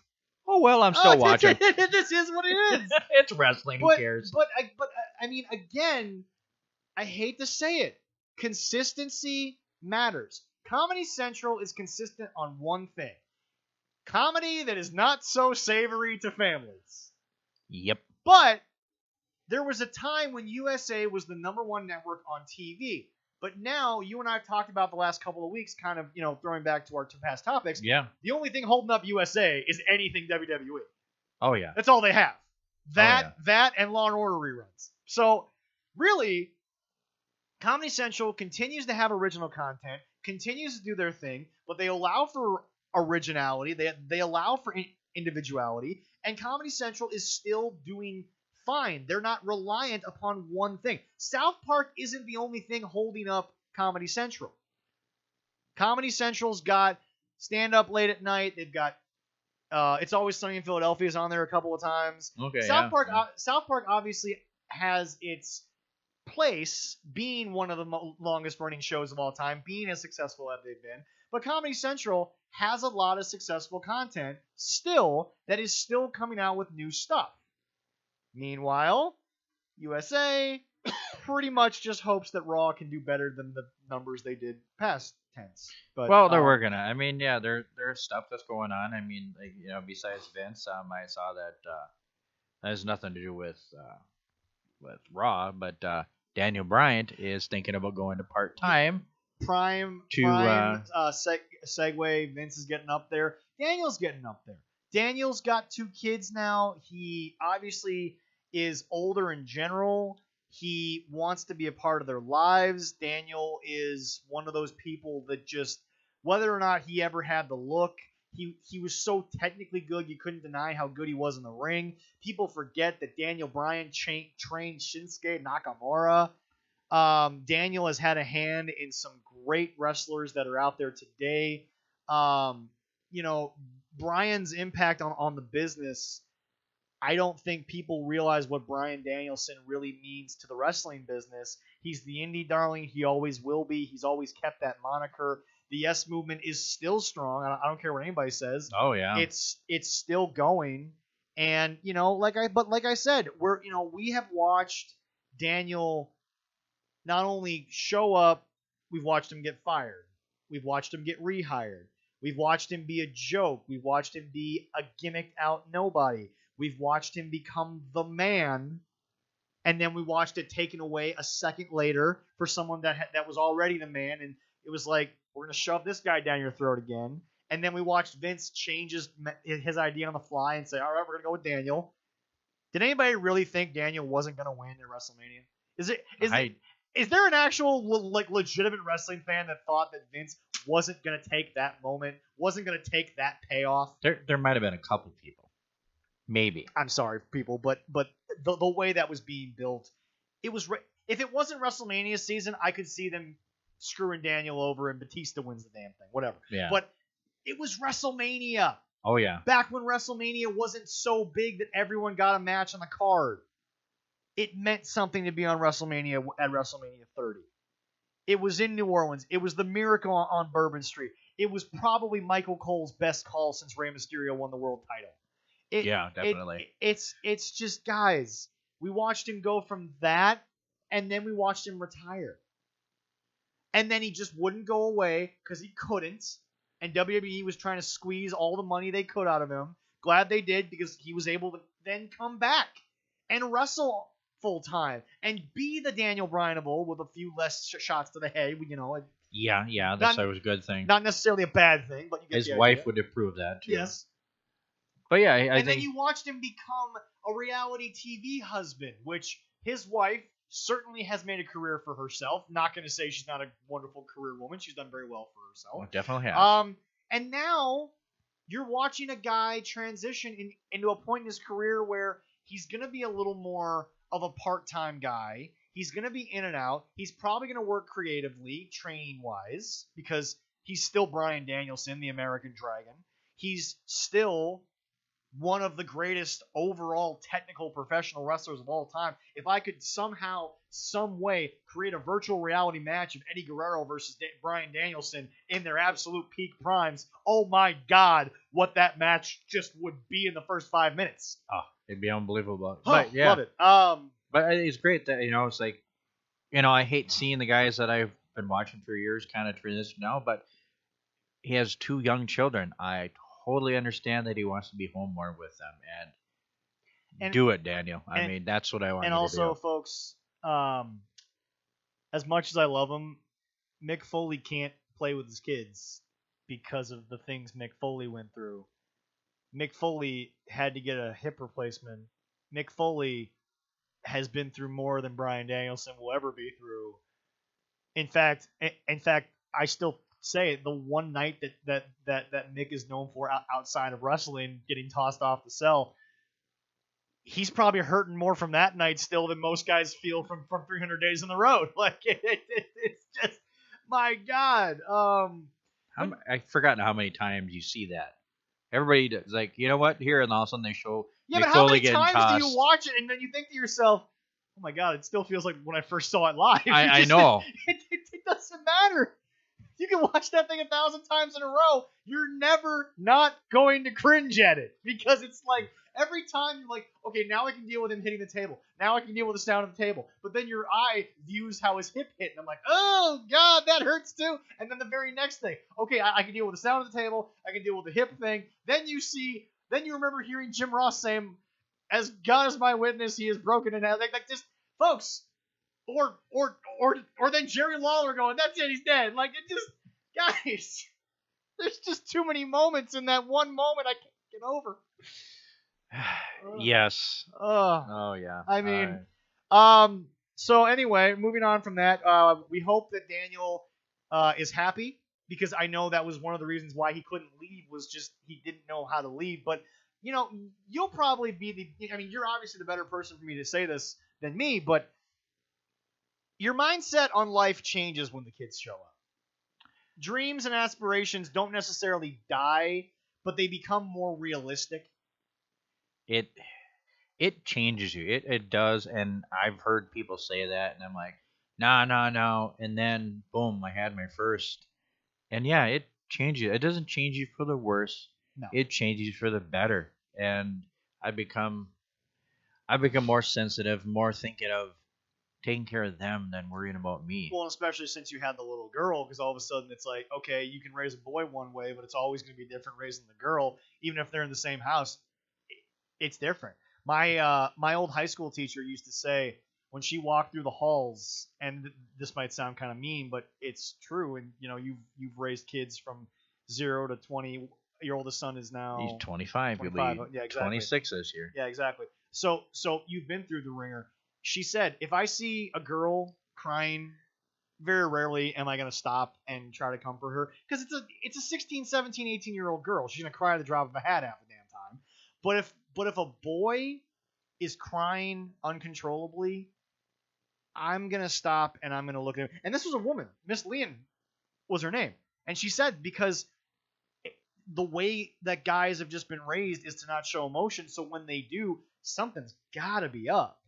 Yeah. And that's something that I'm sure you've realized is that, sometimes Clara can cry at the drop of a hat.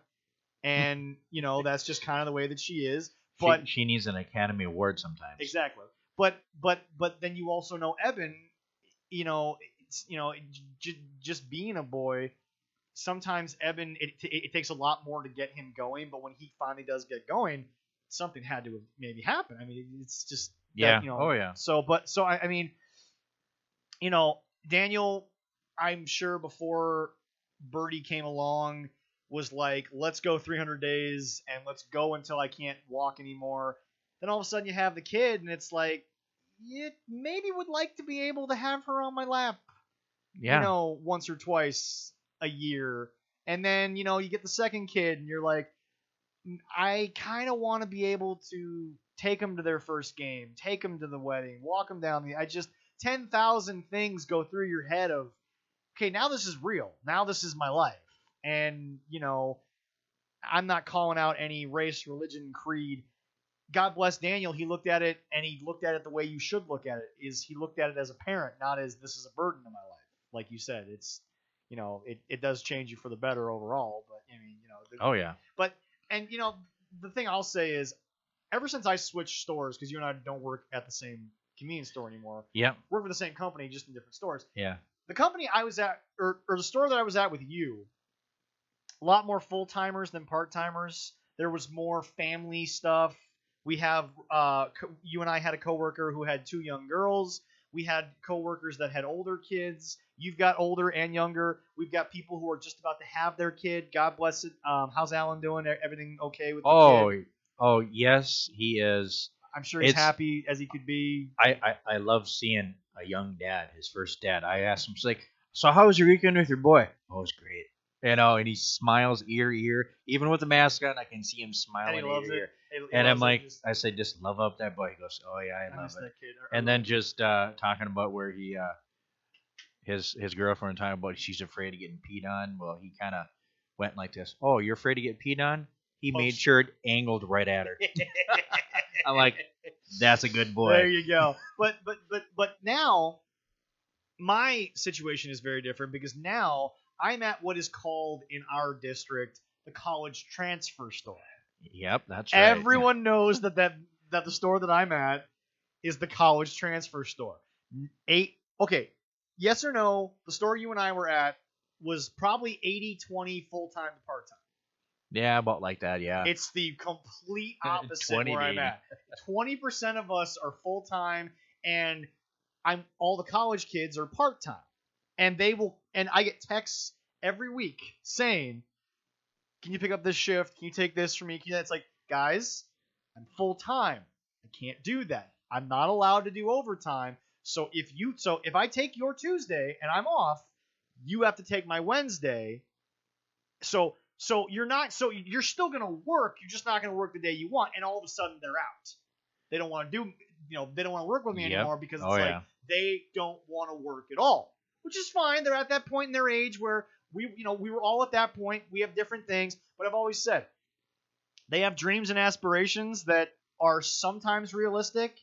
And then you see me at only 28, 29, but I've done the college thing. I've done the thing. I've got my realistic expectations now. And obviously, I had to grow up very young because of the whole cancer thing and this and that. But, I now understand that college is not the be-all, end-all. They're not thinking past college. They think it's going to be graduate, get a job in my field, make money. Sometimes it doesn't work like that.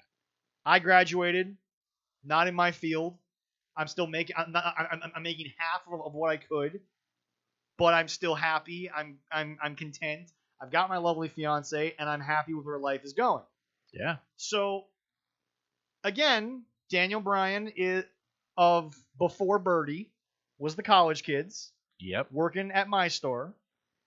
Now he's had the injury. Now he's made a little more money. Now he's had the marital problems that people have, which I'm not going to air that dirty laundry. That's been aired too much on a reality show. Oh yeah. He's got 2 kids, and now he's at your store, which is okay. If this is where I end up, if this is what I do, I'm okay with that because it gives me more time to focus on what is now important. And while that maybe not necessarily be a wrestling conversation, that's a realistic take on where Daniel Bryan is at this point in his life. He's also damn near 50 for crying out loud. Like he's getting up there. Yeah. It is, ladies and gentlemen, even though Daniel is part-time, he announced he's in it, folks. It is Royal Rumble season. It is that time of the year where we throw numbers at you like it's nobody's business. It is math crazy. If you hate numbers, don't watch the Rumble because that's all it is. Definitely. Well, yeah, it's like Royal Rumble and then everybody's like Royal Rumble and then WrestleMania. That's boom, boom. I mean, they go hand in hand. Which is crazy because there's about 3 pay-per-views in between nowadays. There's a bunch of on-screen television stuff, but no, it goes like very rarely. Like I think honestly the last 2 moments that I can pull out instantaneously on the road to WrestleMania was Roadblock, Triple H versus Dean Ambrose. Yep. And Eddie Guerrero versus Brock Lesnar for the WWE title at No Way Out. Yeah. That's about the only thing that I can remember, folks. Oh yeah. But honestly, no. All I remember was Rey Mysterio won the Rumble, and then I remember him winning. I can't remember every moment that Randy tried to take the spot from him, and I can't remember when Teddy Long threw him back in the match and all this other kind of thing. A lot happened that as a wrestling fan I can go back and look at, but I don't remember it as much as Rey Mysterio won the Rumble, and then he won the belt. Like that, like instantaneous for me. Snap the finger. Just like last year too. I mean, with all this crap was going on, it was like boom, Royal Rumble, Drew winning, Edge's return, and all of a sudden, boom, and then a whole bunch of crap, and then WrestleMania happens. Yeah, blah. Wow. But no, I'm excited for the Royal Rumble. I think we have a year where you finally have 2 dominant champions that can work with just about anybody. I don't think they've built anyone at this point that's an early favorite for the Rumble. No. If Kevin Owens can stay healthy after getting tossed off the day on the stage, maybe Kevin Owens gets in there. Maybe Daniel Bryan gets one more shot in the sun to work with a Drew, to work with a Roman Reigns type of situation. I'm sure some of the fans would be like, oh God, they're just gonna freaking turn around and have Bryan win and then have Roman squash him so that Vince can finally get revenge on Daniel. No, that's not gonna happen. Okay. Generally, whoever wins the Royal Rumble generally always gets the belt. They've well, personally, I would have liked to have seen Shinsuke win it, but at the same time, AJ Styles was still very, very hot with the belt. Yeah. He was still very good, and they still put on a hell of a match. I mean, it's not like it was a bad match, but also Shinsuke is a professional, wins losses. I mean, it's not the most important thing in your career, but I mean, somebody tried telling that to Hogan, but it's not going to work. It never has. But worked. Anyway, no, I don't have an early favorite. I don't. No, I don't. Yeah, we pretty much know who's going to be in the Rumble. We pretty much know that once they announce the full 30-man and woman field, we can cut 20 people out and say there's no way you're in. Well, they'll throw them in there. But see, this year it'll be interesting is how many surprise entries are they going to do like they have that before?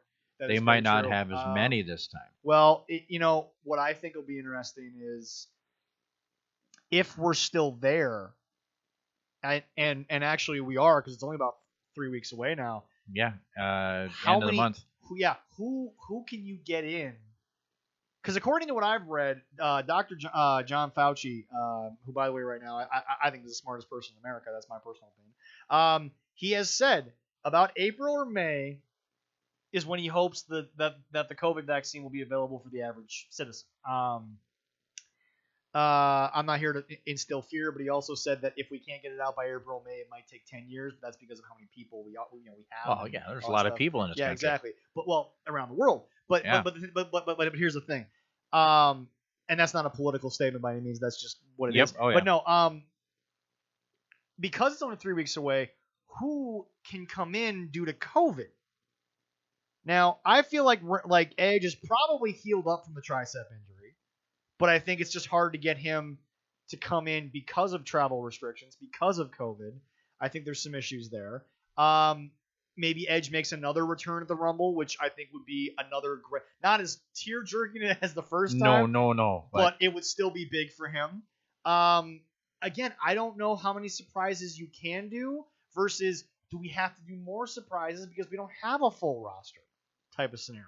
You know? I mean, the one surprise they can bring back this year would be Brock. I don't know if they would do that. I don't know if he wants to do that.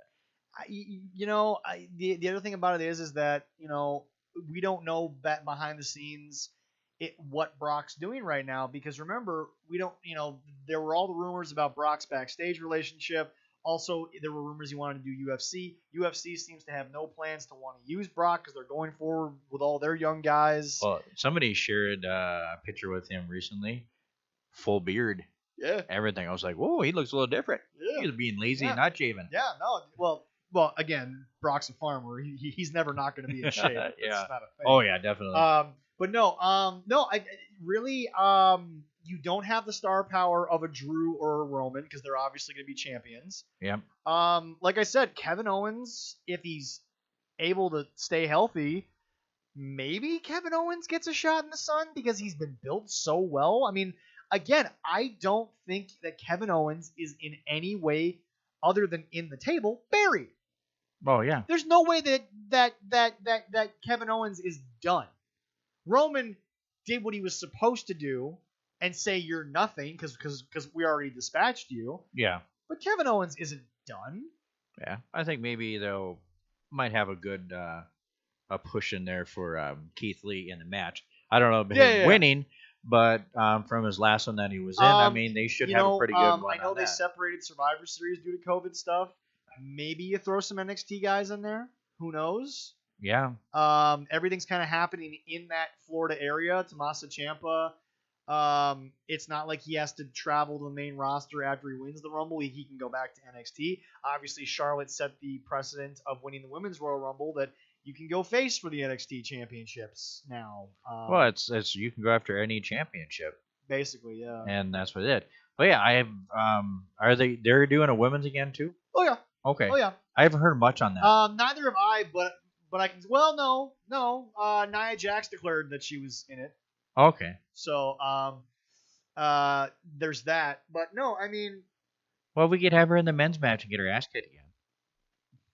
again, Karens can't handle what's going on, but Randy Orton spiking Nia Jax with an RKO. He's like, that was a good love that moment. moment. That was such a good moment. Great bump, by the Oh, way. goddamn, yeah.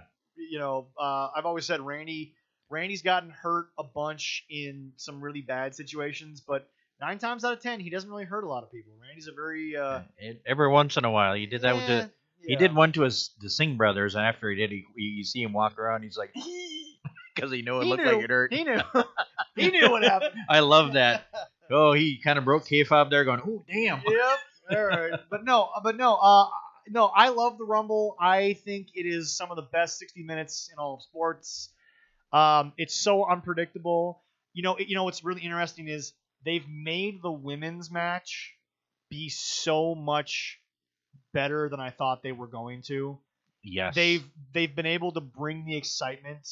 To those of you who are out there pissed off, he actually wasn't on SmackDown. I was surprised because he was advertised. But Seth Rollins' maternity leave is up, reportedly. Reportedly, yes. And for all of you out there, especially some of the guys in the lounge who are like, that's terrible by Vince. He's in the same damn city as the kid. It's not like he doesn't go to the taping and then go home to the kid.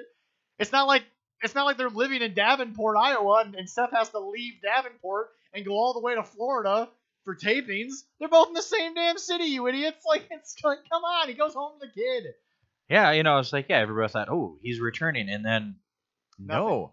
But speaking of returning superstars, somebody else made an appearance on Friday. We'll get there in a second. That surprised me. Yeah, they didn't do much. No, but it was a moment because you saw everybody backstage was like, "Oh damn, this is happening." Anyway, Baron gave him that nice look too. I was right, like, but no, that was good. But no, I love the Rumble. Can't wait for it. It's gonna be a lot of fun. I can't wait for both Rumbles because, like I said, the women's Rumble has found a way to live up to the same hype. Yeah. Oh, definitely. I love it. Also, Becky's entrance in that one Rumble that got her to Mania main event. My God, was that a huge moment for that her. Was awesome. Yeah, that was awesome. Yeah. I still say that right behind the Crimson Mask punch from Nia. That is when Becky Lynch arrived and became the star. The man. The star. Yes. But yeah, I mean, any early hopes for the Rumble this year? Maybe they, No, I'm curious to how they're gonna do it and everything. Yeah. Just how it is gonna do. Because now they're at Tropicana Field. They're not at the arena anymore. Yeah. And I don't know if it's because of you and me, but I remember when we first talked about them leaving. It's like, why do the Magic need it? Because they're absolute trash. And then all of a sudden, the Magic are a good basketball team. They're like 5-1 right now, or like undefeated, I think. So it's like, I'm not saying we sparked the Magic, but if the Magic do well, I think you and I deserve a little of that cheddar from the. I think so. From the Orlando Magic basketball sales, because might have voodoo propelled you guys here if you do well. We might have, but we'll have to wait and see on that. But no, they're outdoors now, Tropicana Field. Is that outdoors? Yeah, I thought that was covered. No, it's the baseball stadium. Okay, I thought that one was covered. It's for the Marlins. Okay, so all right. I'm actually impressed at the and yes, they had a bad sort of outbreak of COVID or like a while back, but I've been impressed that a lot of the top stars haven't gotten it, and yet they're in one of the most COVID-ridden states in the entire United States. That is so true. Yes. Yeah. At this point, I wouldn't be surprised if Vince, just to get money back, didn't just pick everything up and go to New Zealand or Australia and just be like, we're going to run shows in Australia and New Zealand and sell tickets, because they've now opened everything back up. They're back to normal in Australia and New Zealand. Wow. That's good to hear. They've lifted all COVID. Well, we'd be that way too if we weren't run by a damn Cheeto. Let's see. What is it? 20 days and counting, or 19? Let's see. What is today's date? Something like that. Today it's the 3rd. January 3rd. My birthday is January 21st. Day before, my early Christmas gift will be the swearing in of Joe Biden. That's not a political statement. I'll take anybody but Donald Trump at this damn point. But it is what it is. Well, I told him Tuesday when I go back to work that everybody has to bring me presents and cake, and nobody's. Leisha was like, "Well, if I make a cake, I'll probably eat it before I get here." Okay, just bring me presents then. Yeah, exactly. It's like whatever. Yeah. But nobody's bringing me nothing. It's horrible. Well, No one likes you. Anyway. Hey, no. No, Rachel said she's gonna buy me a coffee. I'm like, cool. All right, there we go. Double espresso. Get my day Anyway, going. now to the news that Leroy wanted so badly to get to last week, but we're going to get to it. Ladies and gentlemen, on a pre-taped Christmas edition of Friday Night SmackDown, Big E has regained for the second time in his career the Intercontinental Championship. On a pre-taped SmackDown that did the biggest number they'd done in a long time. Folks, it's great. Love it. I remember when people were hating on this rebuild of Big E. Look, guys, Big E is still Big E, we've learned. He hasn't turned back into Big E Langston, but he's still Big E. He's being himself. He's still positive. He's still New Day Big E. He's been a little more serious at times. He did his run at Survivor Series and all this stuff with obviously the Street Profits. Yep. But I think it's great. I think it's absolutely phenomenal. They've done a fantastic job with Big E, in my opinion. And again, folks, just because someone says it's time to put someone on a run doesn't mean the very next week they're going to win 40 matches in a row. This isn't – I just actually watched it on the network. This isn't the streak. No, it's not. This isn't – no one's going to be 173-0 anymore, folks. It's just not going to happen. No, right? no. And they did announce for this Friday, him and he's doing his first defense against with Apollo Crew. Yeah, no, and which is great. I mean, as he said, he wants to be a fighting champion and open challenge every week. Also, again, I don't think you're burying Apollo. See, to me, the word bury in wrestling means you're just not on TV a bunch. You're not wrestling that often. You're not doing promos. Like, Apollo Crews is going to be on TV. Okay? Oh, yeah. He's not buried if he loses. He's going to be on TV. So, I mean, he's legitimately going to get a real chance at the Intercontinental title, which means, because that's the way it's been advertised, God forbid, knock on wood, let's say in the middle of the match, Big E tears his ACL, it's still live television. They might just go with the decision right there. The referee says pin him, and Apollo Crews is now advertised as the Intercontinental Champion because it's live on TV. Oh, Again, I am not hoping to curse Big E. I don't think I will. But all I'm trying to get through is that this is a live match where the title is on the line. If Apollo Crews wins, whether it's by hook or by crook or by accident, folks, he's the Intercontinental Champion. He would be good. I mean, he was a good United States champion. Good U.S. champion, so he'd be good for that. But I could see them, if it's gonna go a straight match with no interference from, what do you say, a former Intercontinental champion? Was the Intercontinental champion? Yeah. Mr. Sami Zayn. He should wear that shirt. I would. I think that's a great shirt they made for him there. It was a nice Christmas gift by the Street Profits. Yes. They were very, very kind. Very thoughtful. And you know what? They put so much work into taking the tape and putting it over the IM section and sharpening it. It's a nice shirt. It is, yeah. Yeah. But hey, looking forward to it. Should be a good match. Yeah, definitely. I hope he keeps the belt for quite a while. I hope so. Oh yeah. And it could point him in God knows what direction, what he's going to do next. So, yeah. All right. The Slammy Awards were given out. As were. Did you watch it? No, I missed that, but I did watch NXT. So now we're going to combine our Slammy Awards with the NXT Year-End Awards. Because those were given out. Yeah, that's true. I need my other computer. I got my phone. Yeah. Here for Slammys. Yep. Best Male Superstar of the Year. I also want to point out we're not counting Sami Zayn's trash can. No, those. Yeah, things. No, those were. Drew McIntyre. Those were not part of the ceremony, folks. And this is just a snippets of what they did. They did a lot of them. Yeah. Drew McIntyre was Male Superstar of the Year. Obviously. And also Best Ring Gear of the Year. Went to New Day for their. Was the New Day for their Metal Gear. No, that was the video game. Metal Gear. Metal Gear. Was it Metal Gear? I'm pretty sure it's. I'd have to look that pretty up. sure it's Metal Gear 5. Last I checked. Return of the Year was Edge. Of course. Mostly Mostly because nobody knew about it. It was one of the few returns where everyone's like, "Oh shit, this is happening. This is real." And then I had the best musical performance, Elias. Of course. He was the only one that He was performed really- musically, so He was really the only one. Although Jeff Hardy had a pretty good guitar solo shred shortly after that little performance by Mr. Elias. But anyway. Yeah, that's true.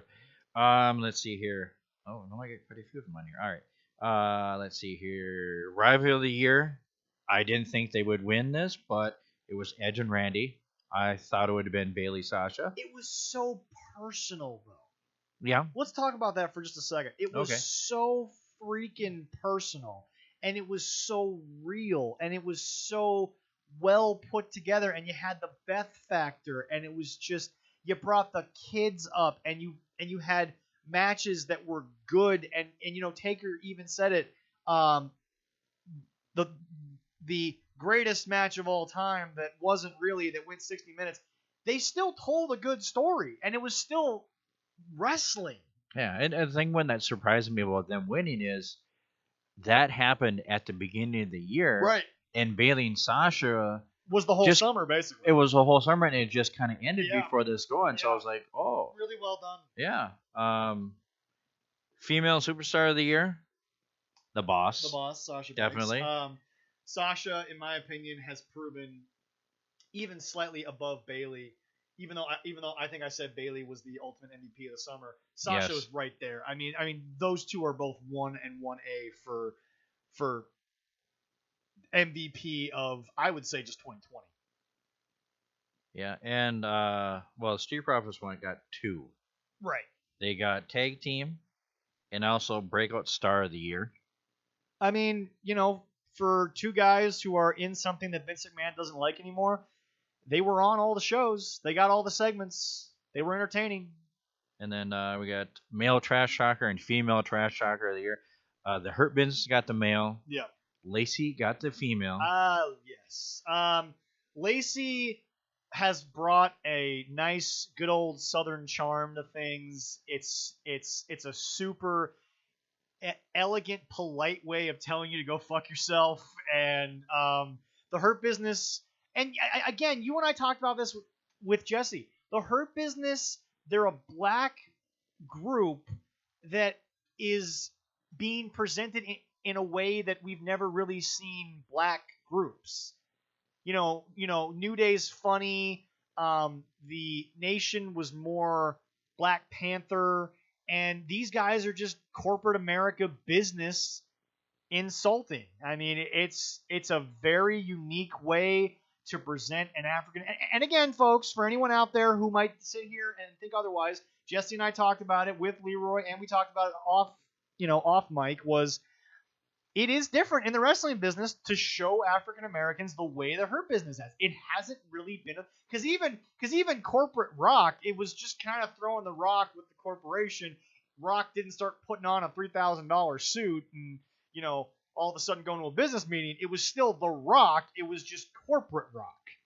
Yeah. But Hurt Business, even though they've been on Raw and Raw's been hurting in ratings, I can't say the Hurt Business has no pun intended. I can't say the Hurt Business has hurt Raw. Yeah, definitely. They've hurt people on Raw, but they haven't hurt the brand.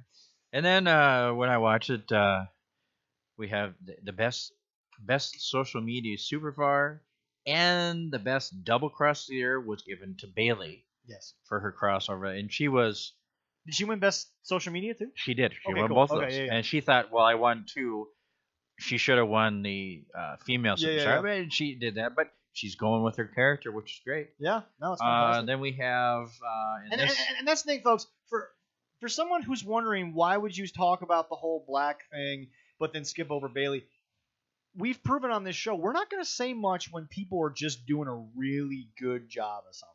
There's not much else you can say. Yeah, and then 2 of them here that run by the same person. Yeah. The documentary of the year and moment of the year both belong to the Undertaker. The Undertaker last ride, Yep. and then his final farewell. Yes. And then the ultimate award that was given for the superstar in general, male or female, for the year Yeah. was given to Drew McIntyre. He got 2 of them this year for Drew, best male and best superstar. Folks, So Drew has just been great. I mean, Drew is a throwback. He is a modern day. He's been himself. He's had a personality. He's just been phenomenal. And by the way, he was that for the whole year. Tribal Roman came along a little bit late in 2020 because Roman obviously took his time off. But folks, Drew, sorry, but this is a WWE award. Show me anybody who had a better year than Drew, and I'll tell you it's just not possible because it was just so good. Loved it so much.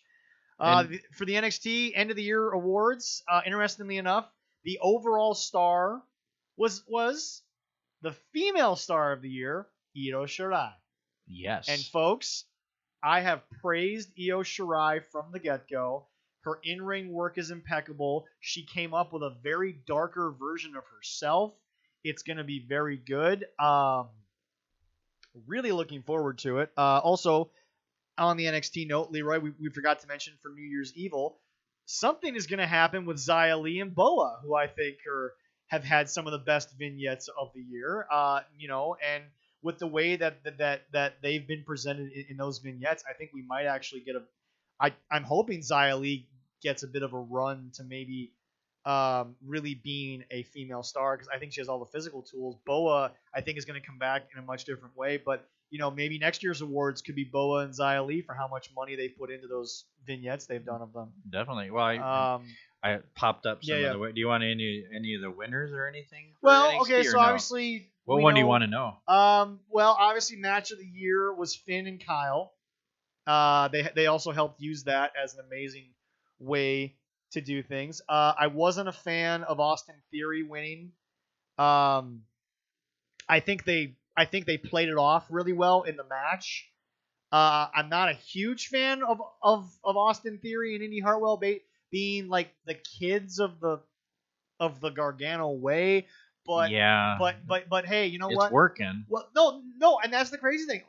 As weird as it sounds, they're on TV, and I hate them, and they're doing exactly what they're supposed to. It's great. Who else was nominated for the Breakout Star of the Year? Because like I said, I wasn't. Theory wouldn't have been my pick. Well, that must have been the male one. No, Breakout Star. No. Yeah. No. Yeah, no. Breakout Star of the Year was Austin Theory. If I'm looking at their no, he won for. What the heck? No, it doesn't say he did. He won something. He did. I'm pretty sure it was either Rookie of the Year or like Breakout Star of the Year. Believe it was. Oh no, Future Star. Future Star. Okay. Future Star. Who else was nominated? Jake Atlas. Okay. Leon Ruff. Yep. Casey Catanzaro. Yeah. Kaden Carter. Yeah. Indy Hartwell. Yeah. Dioli. A-Kid. Yeah. A-Kid's, I think, over in NXT. I think, yeah. And then UK. Ophi Valkyrie, Pretty Deadly. Yeah. That's who was, so yeah. Honestly, I hate to say it. Why not give it to Leon Ruff? Why not? It could have added so much more. It could have been so much better. But no, I mean, Austin Theory on that list, I think that he has a lot of tools, especially at his age. Yeah. Breakout Star of the Year went to Shotzi Blackheart. Who else was nominated for that? Because I'll be honest, I have nothing against the overall year and presentation that Shotzi had, but I could have sworn there was somebody else in there that I would have gone with. There's a couple. Pat McAfee, Damian Priest, Cameron Grimes, Dexter, Timothy Thatcher, Raquel Gonzalez, Santos Escobar, and Ilya Dragunov. I would have gone with either Escobar or Priest. Only because Yeah. even though what Escobar's been doing has been very pigeonholed, it's been its own little niche on the show. It almost feels like a completely separate part of NXT. It's been really good. It's been very impressive. He's looked like $1,000,000. He's performed like $1,000,000. He's shown off like $1,000,000. It's been great. Yeah. It just sometimes it feels disconnected from the rest of the NXT. You know the fun part, what they picked for their event of the year? War Games. What were the other nominees? I think all the other ones. Takeover, Blackpill 2, Portland, In Your House, Great American Bash, Takeover 30 and 31, and Halloween Havoc. I would have either gone Great American Bash or Halloween Havoc. I feel like both of them just had a bigger presentation than War Games, but I think that War Games was so fresh in people's minds and it was such a big spectacle. Because I think overall the Great American Bash was just put together much better. Everything Yeah, that was was great, told yeah. well. And remember, folks, it was pretty much leaked that Keith Lee had won, and it still did a bigger number than AEW. Yeah, So it's like, I mean, in the Undisputed Era, I mean, they did pretty good with their awards. Adam Cole getting 2, yeah. and then the Adam group Cole, wise. Adam Cole carried NXT through Oh yeah, 2020. he totally deserves getting that with an absolute acclimates for that. So. yeah, without a doubt. No, I mean, look, Undisputed Era is the hottest thing that you have, I think, period, in Yeah. WWE. They are, and they're 4 guys who are really good. They all get the business. They all understand the business. They're all guys that were great for Ring of Honor. They were all guys that were great in the Indies. If they can stay healthy, folks, Red Dragon is still one of the best tag teams in the world, bar none. End of story. But now the Dusty Rhodes Classic is going to have Cole and Roddy. That'll be an interesting pairing. Nice. Would we want to totally drive our fans out there that listen to us and give our picks for what we think of the year? I don't know. We can't do it now. Yeah, no, But yeah. we maybe think about doing that. That'd be kind of interesting. Yeah. But we wouldn't stick we'd just go from every wrestling promotion together. I mean, that would work for us. No. Maybe We might have to think 2021. Maybe 2021. We'll let more happen in 2021. It'll be more fun. Yeah, we'll wrap up the year with it. Yeah, I think by that time it'll be, God, we'll be working on our second year. Yeah, right. Did we review TLC? Did we get to that? Did we? Yeah, do that we match did. by match? Okay, Yeah, we okay, did. We did. Yeah. Good, because it was on the list today. I'm trying to figure out why. It Oh, was I still might there. have just tried to take it off. Oh well, yeah, that's probably true. Editing all that stuff. Yeah, so. but anyway, ladies and gentlemen, Raw had its lowest rating of all time, so now it's time for the biggest band-aid in wrestling, and don't you dare tell me it's just WWE, because every wrestling company does this. It's time for Bring Back Legends Night on Monday Night Raw. Well, nobody is bringing back their Walker because nobody's that bad yet. Not yet. Look, I love Legends Nights. I think they're fun. I can't wait to see it. I think it'll be a good time. Well, because we have a new 24/7 champion. How many times is that belt going to be turned around that night? One more. Is it going to be bought and sold that night? I don't know. One more night in the sun, I guess, for maybe 1 or 2 people. I don't know. But do you have a list of some of the returning legends? No, but I can find it. While you look for that, I'll say this. Look, folks. Jim Cornette's right. Everyone else is right. A lot of these stars are still more over than who they've got today. But then again, wrestling has always lived on nostalgia. I hate to tell you, but Nitro's numbers were being done not by Booker T, not even by Goldberg, not by Sting. Those numbers were being done by Hulk Hogan, Kevin Nash, and Scott Hall. And, it's like it was being done by some of the stars of the past. I mean, hell, it was even being done a little bit by Ric Flair, and Ric Flair wasn't exactly a WCW star. He was more so a NWA star. He was more a territory star. But you on the list? Sure. All right. Of course, we're gonna have Hogan, Ric Flair, Kurt Angle, Big Show, the Boogeyman, Carlito, I'm not sure he's a legend, but he's going to be on Well, okay. No, actually, can we pause that for a second? Sure, no problem. Because I think we might have discussed this with Jesse. I'm not sure, guys. I hate to say it, Legends nights are gonna not be what they used to be because a lot of those legends sadly are passing on. there. Yeah. We're gonna get to a point where Carlito is going to be known as a legend because he did have a fairly reputable run with the company. You know, I mean, guys, Rock and Stone Cold, they're not going. They're, they got commitments. They're busy. Mm-hmm. Um, Well, there's a couple on here that make you, make Yeah, go, oh. yeah. But go ahead. another one, Alicia Fox. Another one.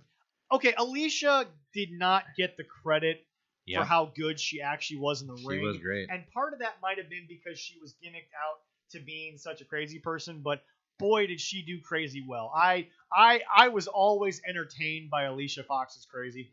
And of course we wouldn't have a legend night if we didn't have good old Michael Hayes.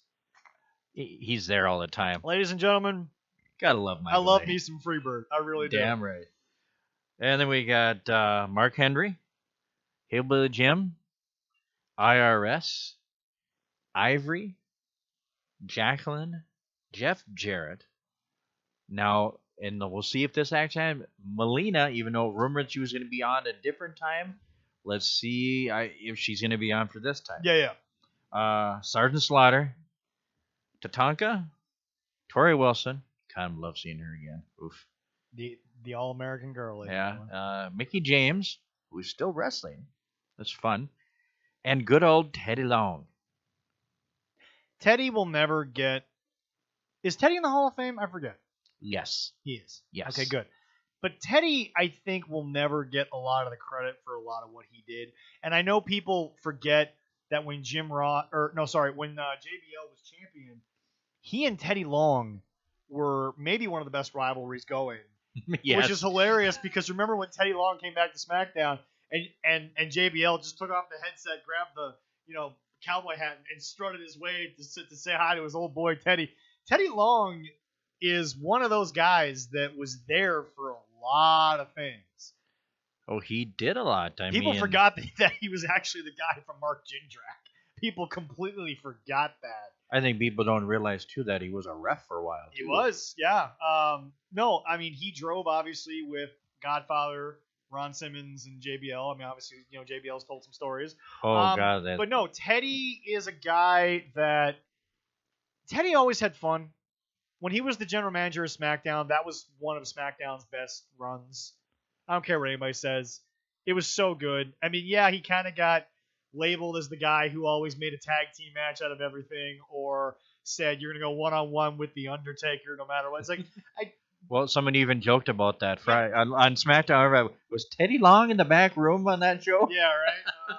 So many tag teams at matches that night. But here's the thing, folks. We talked about it way back when the show first started, especially because we started around the Hall of Fame. Yeah. A lot of these women were not appreciated because it wasn't time for women's wrestling.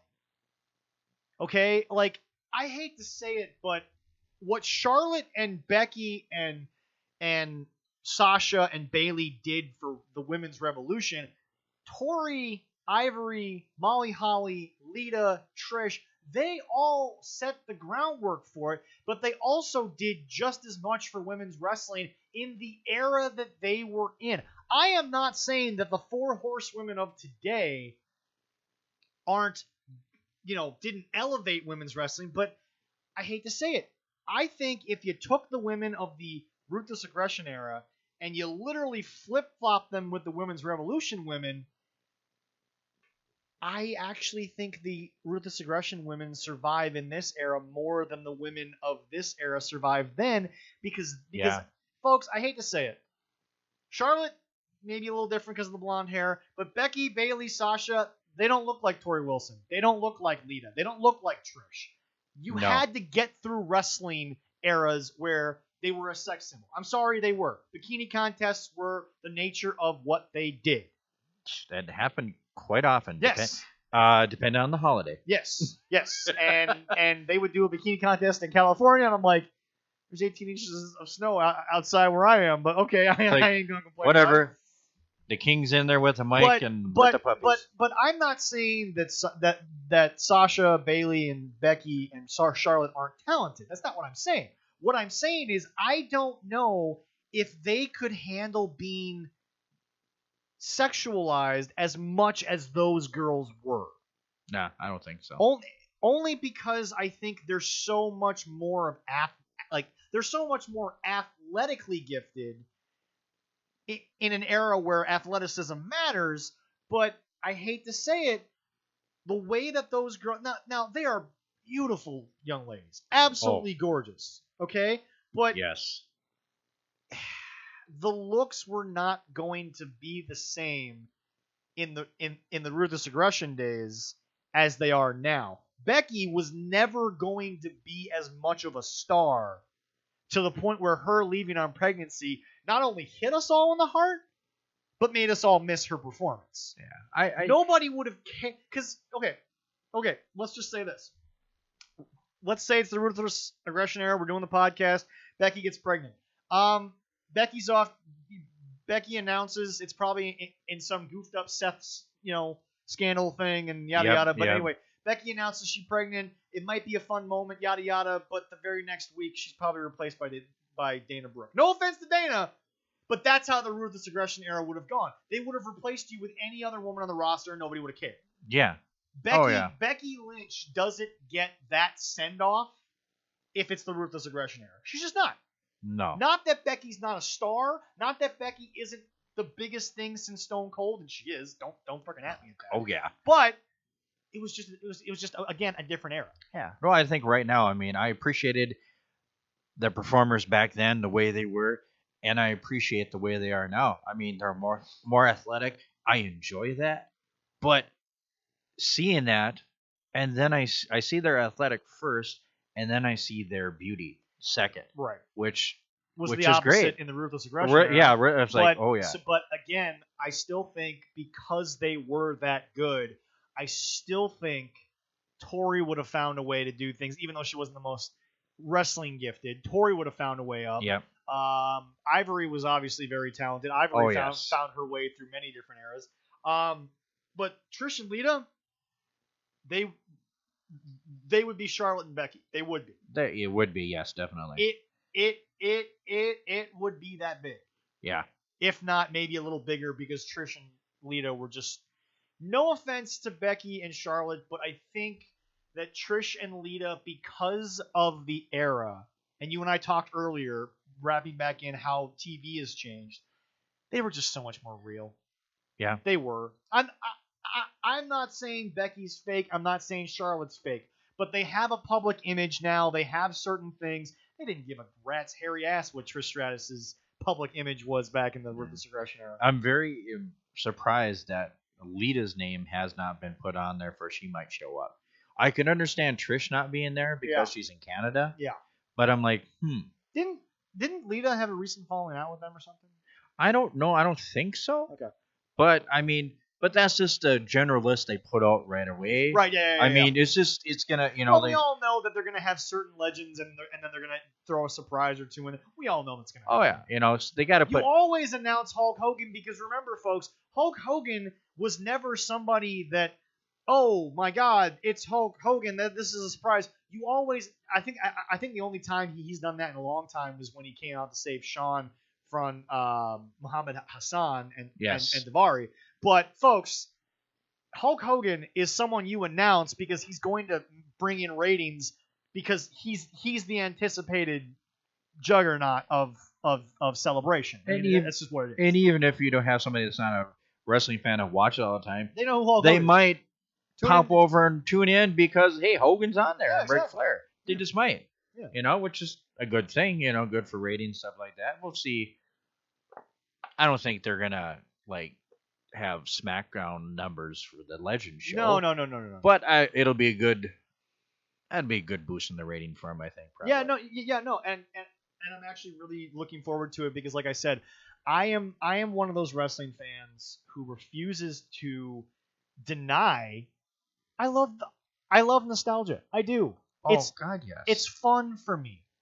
You don't think I love to tune into sports shows to watch Shannon Sharp, who was a great tight end in his day, talk and talk about days of the past. I love to watch my boy Randy Moss, who, by the way, no longer has the Vikings rookie single season record. Yeah. Ladies and gentlemen, Justin Jefferson.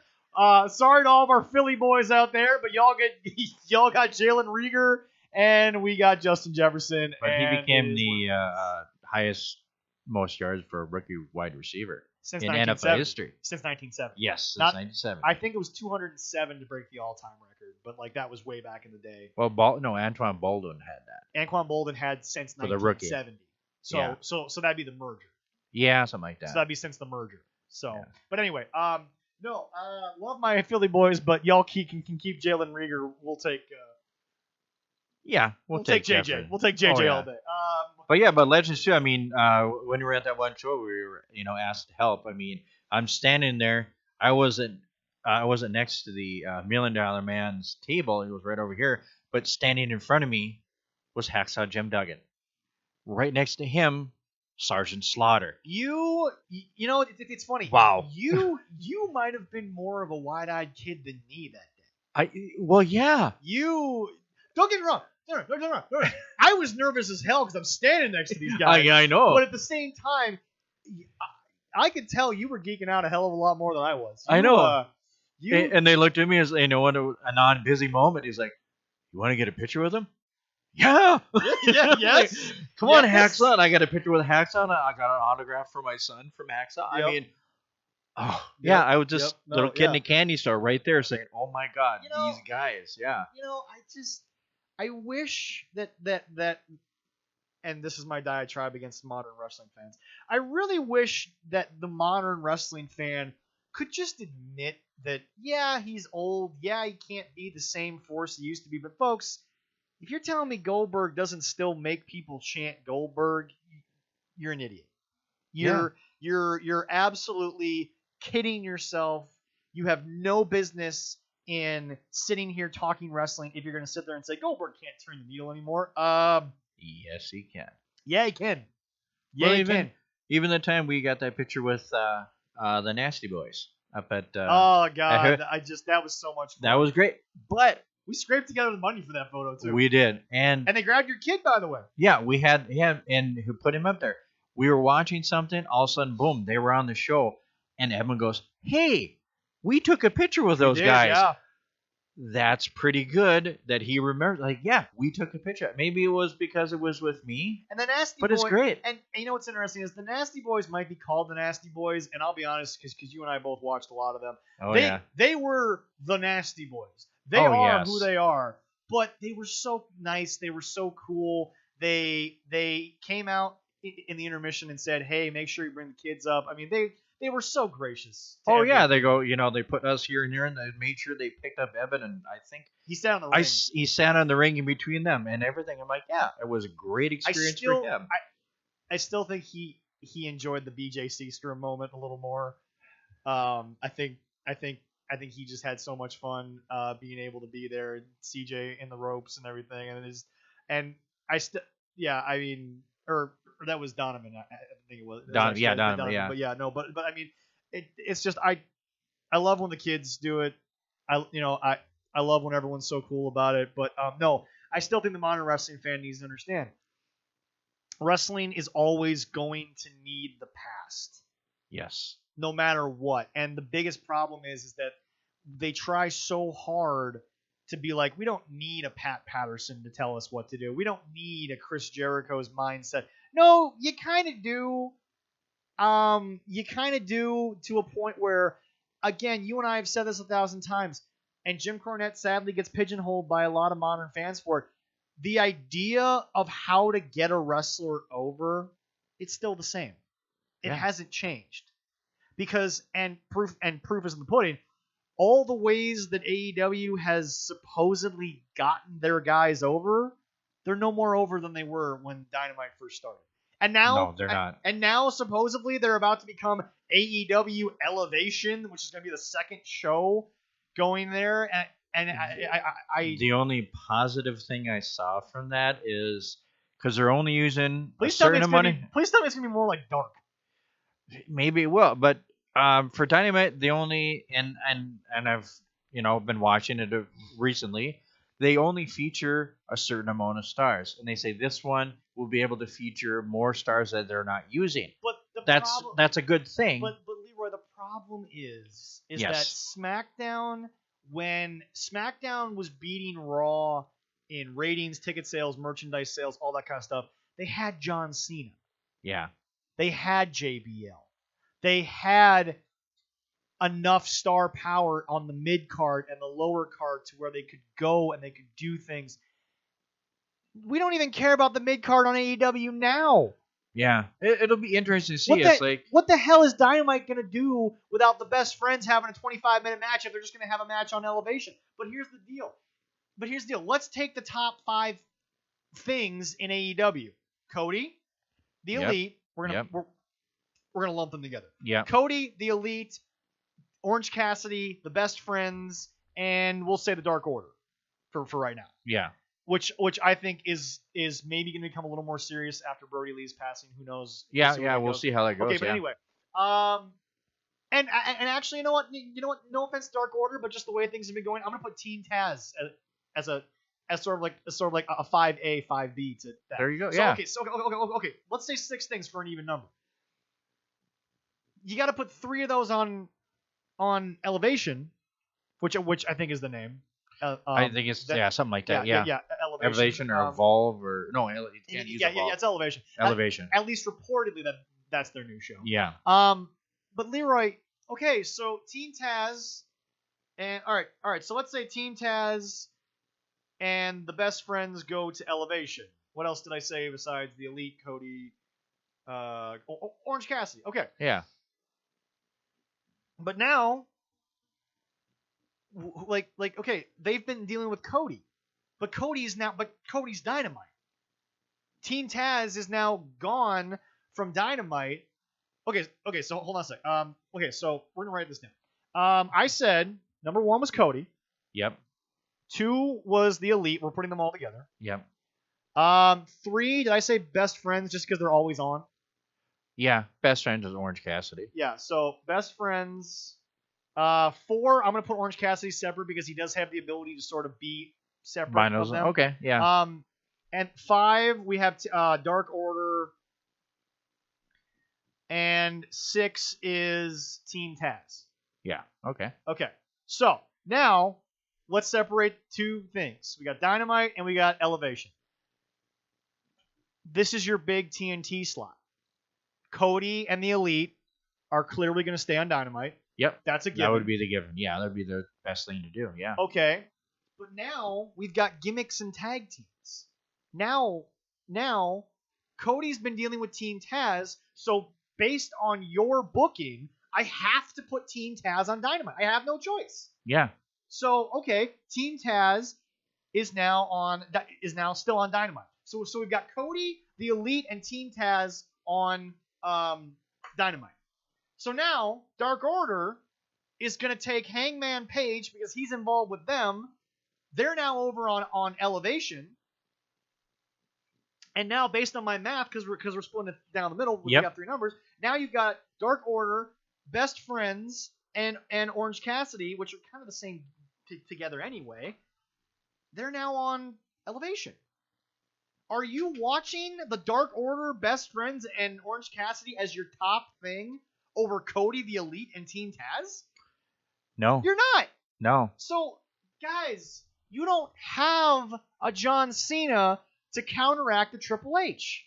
You don't have the Dudleys over on SmackDown and La Resistance, who were a good tag team for that era, over on Raw.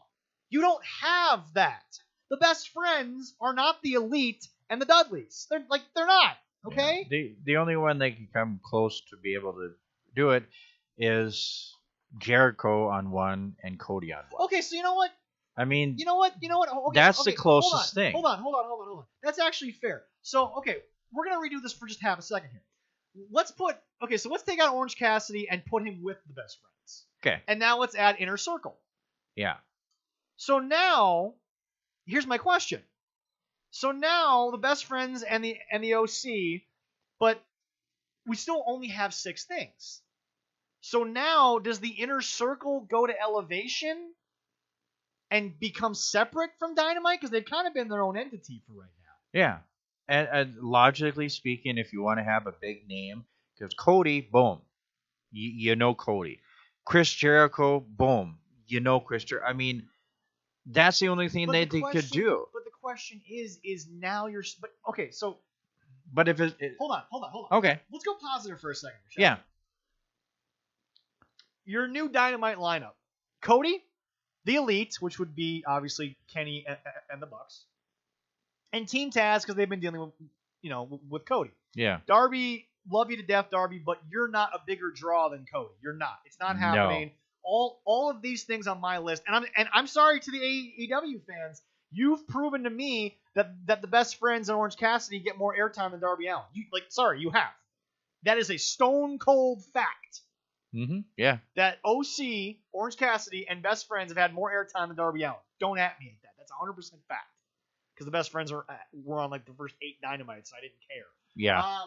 But anyway, so Dynamite is now a thing. Elevation's a thing. So your Wednesday night lineup is Cody, the Elite, and Team Taz. Team Taz, the third option in this case. Oh yeah. And so.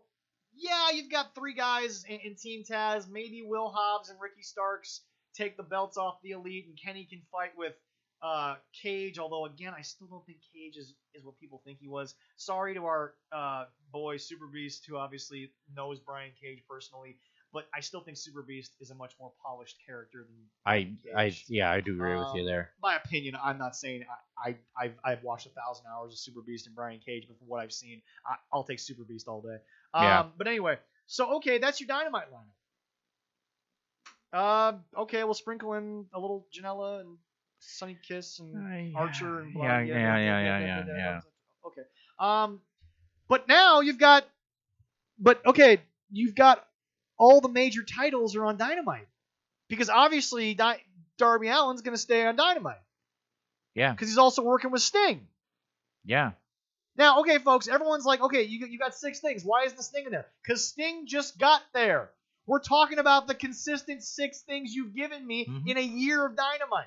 But you think if they're going to do that are the tag titles just going to stay on one show, or are they going to go on both? Well, they're going to film it all in the same damn place. Oh yeah, but it's like because they don't have 2 championship belts like WWE has. Well, not yet.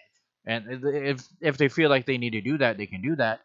But so it's like, their world champion will appear on both shows. Yeah. His main show will be Dynamite, but in the tag team, hold on. Yeah. Put a pin in that for half a second. Okay. What? Just bear with me for 2 minutes before we get back to that. No problem. Now let's go to Elevation. You got Dark Order, the Best Friends, Orange Cassidy, and the Inner Circle. I almost laughed saying that because I don't give a shit about the Dark Order, Orange Cassidy, and the Best Friends. I barely care about the Inner Circle. Yeah. And okay, so now, what do you do with championships? Are you going to create 6 more champions? Look, the reason why WWE can have as many belts as they do is because they have 2 shows with 2 different identities. The Universal title, which can go blue or red depending on what show it's on. Yep. And the WWE title, which is the old WWF championship. So there's history there. It has a thing. Or you could bring back Goldie, which we all know AEW can't bring back Goldie. No, they can't. Vince is the only man that's going to do that. Yeah. But no, it's just. Also, by the way, we didn't do it this week, but we could have done Spot Monkey Abyss and put Bret Hart. You had Bret Hart for a freaking one-time appearance, and we never saw his ass again. Anyway, not this week. Not this week. We'll do that next week. Yeah. Anyway, so teaser now, time there. So now let's go back to put. All right. So now let's take the pin out. Let's bring the sticky note down. I really wish we had the sound effect of Ed from Ed, and Eddie going sticky note. Sticky note. I'm gonna have to find that. That is such an old show, but I love it so much. It was created on Ed and Eddie was created on a dare, and it ended up being one of the longest running shows. Well, yeah. Somebody said I was one. See, that's when I do chicken. I have so much fun because I said, I like chickens. No, it's like, I got a chicken, Eddie. Yep. But anyway, And that's him. But anyway, okay. So all right. So grab the sticky note. Take the pin down. Now we're talking about maybe the champions go to both shows. Leroy, we've proven over a year you haven't grown a goddamn audience. You haven't. Yeah. TNT promotes the crap out of you during its NBA games. You were in skits for the freaking Christmas Story thing. And the only reason why the ratings were there were because it was a tribute show. And again, I'm not going to shit on the tribute show because it was as perfect as it needed to be. But that was the only reason why your ratings were there. Now you got to sustain that emotion, which you can't do because it's going to kill all of you. No pun intended. It's going to kill you guys. Yeah. You can't do that. So now Elevation is going to have the same world champion, the same tag team champions. So now you're splitting the viewership. You can't hit 1 million on friggin' Dynamite. How the hell are you going to hit 1 million with... First of all, Cody, the Elite, and Team Taz can't hit 1 million with Sting. They get 950,000, but they can't hit 1 million.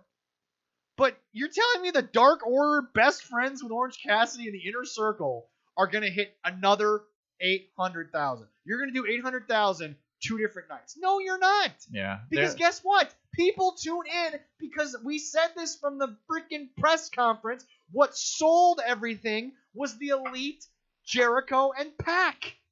Yeah. But now they're not all going to be on the same show. The only thing I could think that they could do a little bit is actually make you know what we're gonna Taz's title a legitimate. You know what we're going to do? Yeah. We're going to have Corey on here in a couple of weeks. Okay. So what we're going to do is whether we can get Jesse back or not, we're going to get Corey on the show. We'll have him introduce himself when he gets here, obviously. Oh, yeah. But we're going to have him on here. He's watched a little more of this. He's involved with Discover Pro Wrestling. Yes. We're going to have this conversation with him again. But so don't I'll do that. I'm going to write up a couple things. Yeah, but don't dispose of the sheet. Oh, no, I'm not going to throw that away, definitely. But it's just, right now, everyone thinks, oh, if they do 800,000 on a Wednesday and the next show's on Friday directly with SmackDown, they're going to do another 800,000. Folks, it's Fox Sport. It's your local Fox station, which virtually everybody has. Yep. Versus TNT, which is nowadays not as basic as your local Fox station. You can get your local Fox station on the antenna. You can't get TNT on the antenna. And yes, folks, some people, I still have an antenna for my TV because that's how I watch the Vikings locally before I got Hulu Live. Yeah. That's how I watch the Vikings games. And I'm too cheap to buy cable, and I want to spend it, so I have an antenna because exactly. There's not enough. I have the streaming services. I get Disney Plus, Hulu, and stuff, so I get plenty to watch right there. I don't need the cable. Right. But So okay, let's just be honest here. You turn into Dynamite. You see Cody. You see the Elite. 800,000. You go watch Elevation. Not the entire 800,000, but a portion of that 800,000 only watch because of Kenny and the Bucks and Cody. Yep. So now you go to Elevation. Yeah, Jericho can maybe bring back some of the 800,000. Let's say Jericho brings back half of that. Okay, it's still only 400,000 people. Dark Order, Best Friends, and Orange Cassidy are not bringing 400,000 people back because 400,000 people are currently not watching Dynamite for Orange Cassidy, Best Friends, and Dark Order. And if they're doing it on a Friday night, we're going to have a couple million people watching Fox. Or, sorry, SmackDown. And Raw. I mean, because watching SmackDown. I watch football, and what do they do? During the game, 2 or 3 times. Well, not on Friday. Well, no, on Sundays. Okay, yeah. Okay. 2 or 3 times. What do? They produce SmackDown. They promote. You also forget that one of the most watched morning shows now for sports is First Things First, Undisputed, and the Herd with Colin Cowherd. They are watched a little more than First Take on ESPN, all that kind of stuff. Yeah. Fox Sports is probably doing a lot better than ESPN Sports right now, but ESPN Sports kind of has gone downhill in the last few years. Yeah. But anyway, They promote SmackDown on First Things First. They promote SmackDown on Undisputed. They promote SmackDown on The Herd. All of SmackDown is being produced by Fox. They're not putting that kind of money in unless there is advertising out the ass. I've always said this. Let's take a show like Kitchen Nightmares for a second. Yeah. 24 Hours to Hell and Back. Yeah. And people are wondering where you're going with this. Follow me for a second. A lot of these restaurants wonder why nobody comes back. Well, 9 times out of 10, the food sucks. That'll keep me away. The one time the food's actually been good was one of the very first places he ever did over in the UK, which was Mama Sherry's Soul Food Shack. Now, the food was excellent. The food was fantastic. She was in a corner of some back alleyed street in a small town in the UK. Yeah. There was no advertising. Nobody knew who she was. Gordon brought her to the streets, and they made food, and she sold everything. She was this big black woman who could cook soul food in England, and I'm just like, if I knew this restaurant existed, I'd be paying my money like crazy over Damn there, right. man. Hush puppies, catfish, goujons, ribs, stick. Everything was the shit you love about the Midwest. And there was something that was in England. Yeah. You don't get that there. And she couldn't make a dime Monday through Friday. But Gordon Ramsay of all people loved the food. Yeah. But here's the thing, folks. Advertising can kill a business if it doesn't happen.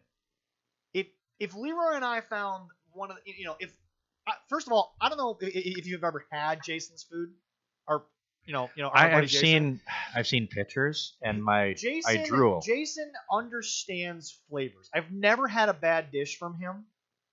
He didn't, if I remember from what he said, and I hope I'm not airing too much of his business here, but Jason's former military. He didn't finish the culinary school. I don't think so. No. No.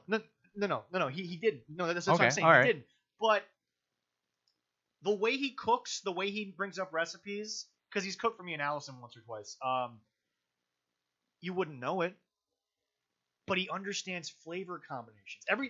Every time we've been to Genghis Grill down in the cities before a show, I have him do my flavorings, and he always does a great job because he gets it. So he didn't do my flavor in there either, but he suggested stuff for me to do, and I'm like, oh, and oh my god, it was so good. But here's the thing: if we take Jason and we get him a restaurant, and he's the cook, yes, okay, this is Duluth, Superior. You and I both know if you're new, you're hot for 3 months, and then you kind of become part of the food scene. The difference there is we to even get that first 3 months, we would have to frickin' buy newspaper ads in every newspaper, which by the way isn't 7 days a week anymore. It's like 1 or 2 days. 3 days a week. Yeah, it's about 2-3 days a week. So we would need to take out multiple ads in all 3 papers. We'd have to find a commercial. We'd have to find a way to get the local news in there, and radio, everything. Yeah. And here's the deal. Back to my point. If we advertise, I can guarantee you, because he does understand flavors and it's always been good, I think Jason would sustain that. Yeah. But now, if we go to the situation of, what if we get Jason in there, he's got the best food in the world, but no one knows he's there? You do not have enough on Dynamite to give the elevation to sustain 800,000. You can get half, but that's not going to warrant a second show.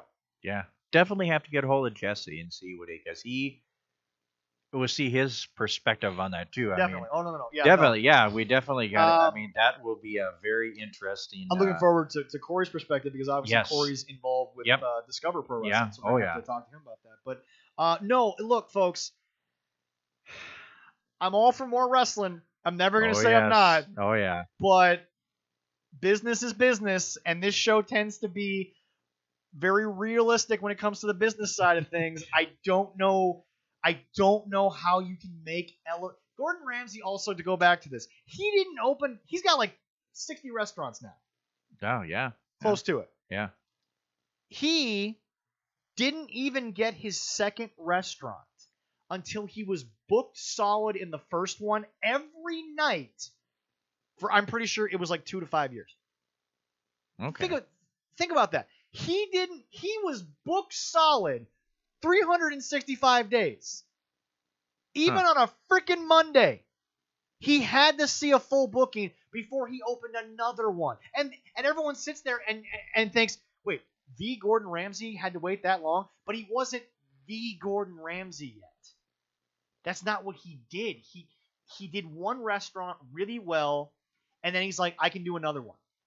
And then another one, and another one. And Gordon once said in an episode of Kitchen Nightmares when a guy was like, oh, no, you don't go to the table. You probably pay 10 people to go to the table. No, I listen to the phone every morning and see how fully booked I am. There you go. Mic drop. He's smart. He's a smart businessman, and he knows what he's doing. That's why it worked. And the reason why I don't like this is, Tony, I love your tribute to Brodie, but bro, you can't get your soccer team right. You can't get the Jags right. You're about to get Trevor Lawrence, and you're still going to suck because you don't have anything else in that cupboard. Yeah. You paid Blake Bortles $45 million over 3 years because he had one good year with a stellar defense that fizzled out the very next season. I mean, you can't get your soccer team right. They're laughing at you over in England. I've heard that soundbite. It's hilarious. You can't get the Jags right. You can't get AEW over $1 million without Sting, without hype, or without a tribute show. And yet, Raw, their lowest number was 1.6 million. That was their lowest number ever. Seriously.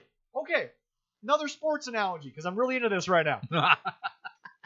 This is going to be fun. So, you and I both watched the LA Clippers have probably the biggest meltdown I'd ever seen in the playoffs. When you were definitely. When you were up by 12, when you were up by 15, and you were up by 19 in a game where all you had to do was win by 1 and you won the series. And they choked and they lost.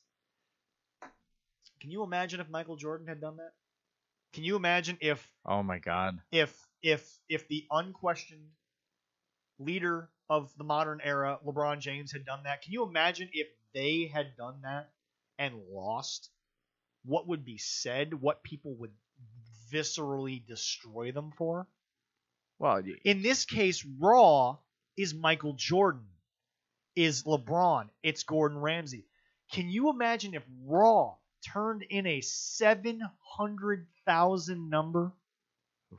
Monday Night Raw gets 700,000 people just for the video package at the start, which I'm still not a huge fan of, but I still watch. It's kind of growing on me a little bit. But again, you and I talked about music earlier. It's more the visual of what I'm getting.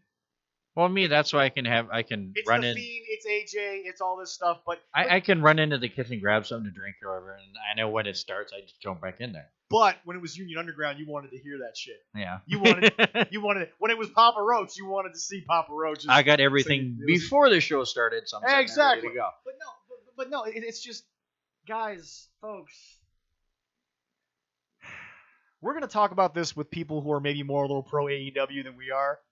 Well, but that'll help. But we're also looking at it as a wrestling fan itself. So we're kind of looking, I see these stars, but if they split them up, what else are we going to have? Remember, to everyone out there who has the network, that was the number one thing they said at the top of the Ruthless Aggression documentary was, wait a second, I'm going to tune into SmackDown, and I'm not going to see Stone Cold. I'm not going to see The Rock, because A, they were gone, or B, they were now going to be on Raw.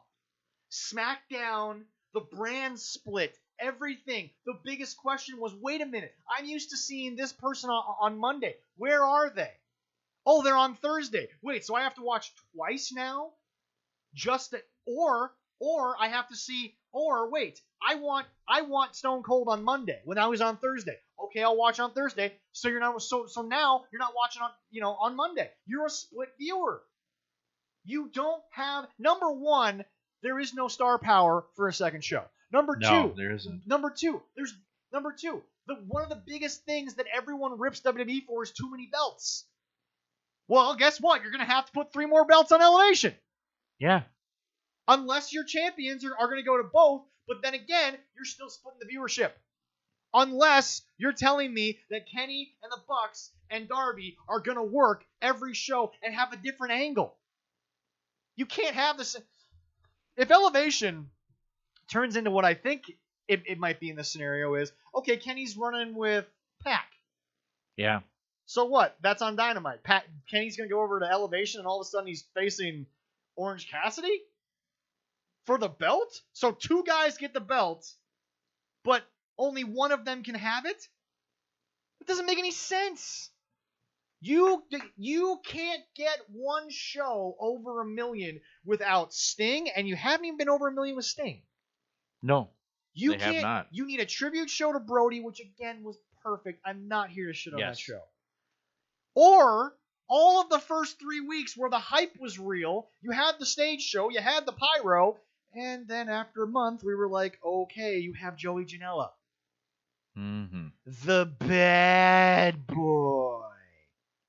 Folks, I don't know Leroy's opinion, but I think I do. They're not ready for Elevation. No. They're not ready to do 2 shows. I'd have to look up to see how long Raw was on before they had SmackDown. Dark is fine because it's almost like WWE Raw and SmackDown, but then there was OVW television. Yeah, and that's what it is, and I think that's great. I don't think they need to add another show. They can feature more people on Dark. Or just put Dark on television. That too. But the problem, you know what? That I would like. Because I already think Dark is better than Dynamite. I already think Dark is better produced, different type of show. I already think that. Yeah, I do enjoy Dark when I watch it. But that's my point. Just put Dark as your next show. And everyone's like, well, that's kind of developmental. What the hell did NXT start as? A game show. Yeah. And more people probably watched NXT, the game show, after they took ECW off of Sci-Fi. More people probably watched NXT Next game show with Matt Stryker as the host than are watching Dynamite right now. Find me those numbers next week, and we're gonna figure this shit out. But I hope I can. But no, I mean, Leroy, I'm gonna give you the floor for a minute or two here. You watched Mid-South television when you could find it. You watched Carolinas. You watched the Floridas. You watched Vince McMahon's WWF. You watched Nitro. Thunder killed Nitro. Thunder was never Nitro. No, it wasn't. No, it wasn't. It was never produced the same. It never looked the same. It never felt the same. Now, SmackDown also never felt the same as Raw, but SmackDown felt like a more intimate feel than Raw. SmackDown with the fist and the non-giant stage, but just the walkout curtain. It felt like an indie type setting, and that was unique. Raw was the juggernaut. SmackDown was the little engine that could. The redheaded stepchild. Yep. Dynamite isn't even at the level of Nitro in the 99 era. It's not even 99, 2000. Jim Cornette said it himself. What they were doing when Shitstain was booking, it's still 3 times what Dynamite does now. Yeah, I would like to see the numbers of Lucha Underground on El Rey Network, which reportedly is now no longer a television channel. As far as I know, I think the owner said he wants to become a streaming service as opposed to a channel. Yeah. But anyway, I would like to know the numbers that Lucha Underground's doing on Netflix. What are those numbers? Guys, you're not ready. Unless you're going to put Dark on there, which seems to get a decent amount of viewers on YouTube. I think so, seems to get, I mean, but here's the thing. There are You know what? I'm gonna look something up here, but it shouldn't take too long. But okay, so anyway, your quick thoughts on this. Go ahead. On them putting it in a show, as I were talking about that. I mean, I do. I mean, they have talent, but they don't have Raw, SmackDown caliber talent. I mean, Raw was on for a while before SmackDown showed up, and it evolved. It took years, but it wasn't right after they started. I mean, they have to go for a few more years before they can put another show on like that. I mean, because they don't have anybody. I mean, they have Jericho, they have Cody. That's their two biggest stars. And somebody was like, well, what about mainstream? Yeah. Everybody knows. And Yeah. they're like, what about Kenny? Well, not everybody in the U.S. knows about Kenny. Everybody Kenny knows Omega, who Jericho is. As we spoke with Jesse, was a godlike figure in Japan. Because one thing about Japanese culture is it's always been about other cultures coming in. Yeah. It's always been about a mixture of influences from everywhere else. Kenny was a gaijin. No, sorry, gaijin is big monster. He was a Westerner, which is a God, what's the word for it? What we say? No, gaijin. Yeah, guys. Yeah. Kaiju. Sorry. Kaiju is giant monster, Godzilla, King Kong. Gaijin. He was a gaijin who embraced the culture, but still looked like a Canadian. They put him in an anime. They made cartoon animes about him. Yeah. He was a star, much like Tanahashi is a star. Ishii is a star. Okada is a fucking god over there. But the thing about it is that Kenny is not that in America. Because America doesn't look at wrestling. We talked about it with Jesse. America doesn't look at wrestling the way that Japan looks at New Japan. Yeah, and when Kenny didn't get big here in the U.S., he got big in Japan. I mean, you get a lot of stars. I mean, Hogan and Flair and stuff like they got big in the U.S. and they went to Japan to wrestle. Hogan got big in New York, the media capital of the flipping world. Yeah. Don't even at me at that. Oh yeah. And Flair got big in the rest of the United States. He was going everywhere. All the territories. Yeah, exactly. So folks, you don't have a Flair Hogan to split up between two shows. No, I mean the closest you got is the two names. I mean that's the closest they got. Rhodes and Jericho. That's it. Now I just looked this up. All right. This is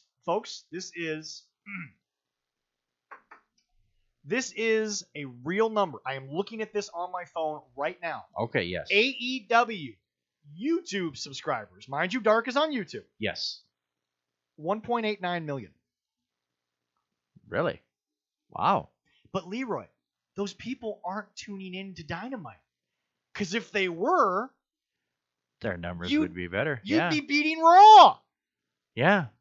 But people are subscribed to that channel, so obviously they have more access to Dark than they do to TNT.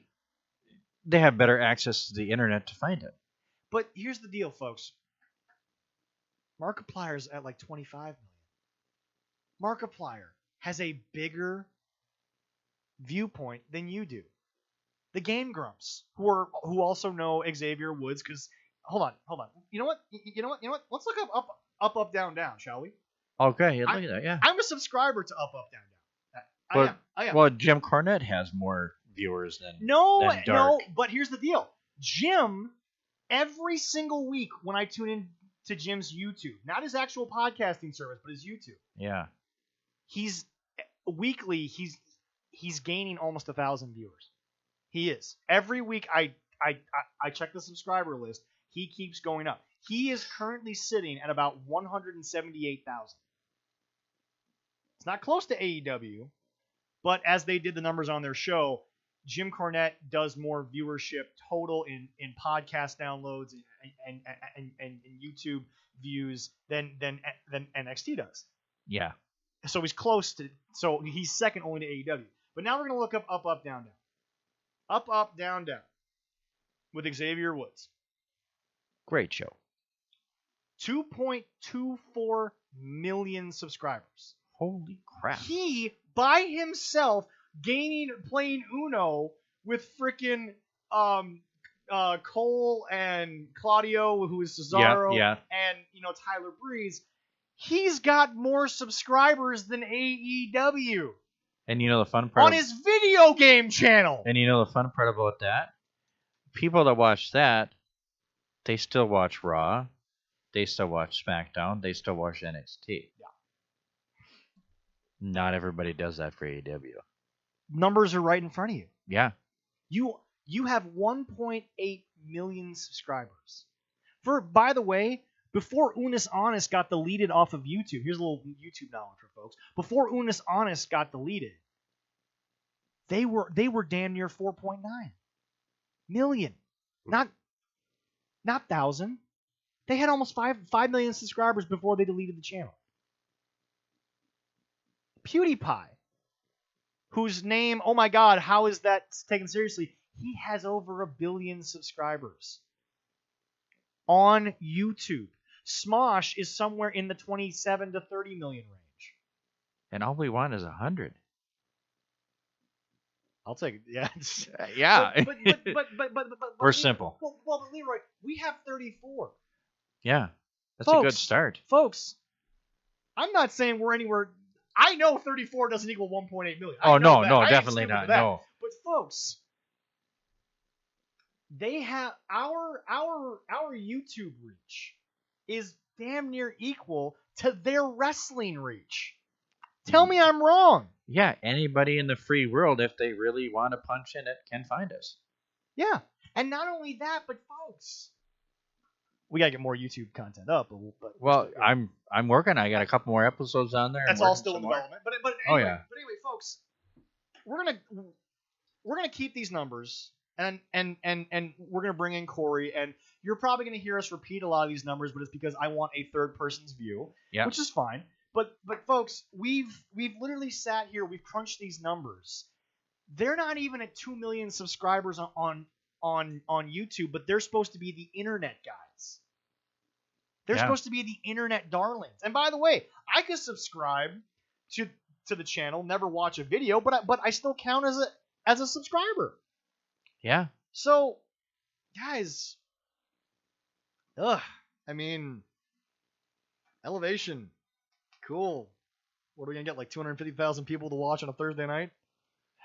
Maybe. I don't even know anymore. I won't watch it. Well, I don't have the channel, so I can't watch it. Yeah, anyway, no, I'll watch it. You fat bearded dwarf. What? Yeah. I have to go find it on YouTube later the next day, then decide to either watch that or SmackDown. Yeah. Well, SmackDown's gonna win. Anyway, that's all we got for this week. We have some great stuff coming up later. Well, hey, before we get done too, we do have a birthday. Oh, we do? Yes. Good old JR. Good old JR's barbecue sauce, ladies and gentlemen. Is what the heck? We should order some of that sometime. I know. It's 69. The perfect birthday. Yes, I know. Gotta love that. Good old JR is 69. Well, yeah, we got to give a shout. That's the only thing going on today, and for history, anything is Jim Ross's birthday. We should seriously get a bottle of that sauce, and then we should lather it on some quick serve ribs. Oh. Get a rack of those ribs, throw them in some tin foil, put them in the oven for about 10 minutes. Put them in. No, I'm not gonna put them in. I'm gonna grill them. That's fair. I'm not gonna put it. No, gotta grill them. That's fair. No. Yes, no, that's the only way to taste the barbecue sauce. Gotta grill them. That might be one of our upcoming future videos. I actually kind of want to do that for a YouTube video now. We'll get Jesse involved. We'll get Corey involved. We gotta get Al Sands in here with some of that hot sauce too. We do gotta get him with it. We do definitely, and that would be a great one. Yes. Ladies and gentlemen, I'm not gonna tell him about this just yet, but we can't wait to have him on the show for a crossover boxing episode. But Haitian Temptation hot sauce. Look it up on Facebook. You can also order it, I believe, through Facebook. I'll double check with him. Probably. We'll get that on there. He's not an official sponsor, but we're gonna hope to get him on here at some point. But ladies and gentlemen, Haitian Temptation hot sauce. I've had it. It's a very sweet type of hot sauce, very good sauce. I enjoy it, the base sauce. And he said he has some really good hot stuff. Yep. Yep. I want to taste that. Well, you and Jesse are both going to taste it. We're going to film that pain. So, but I can handle the pain. Just give me a gallon of milk with it.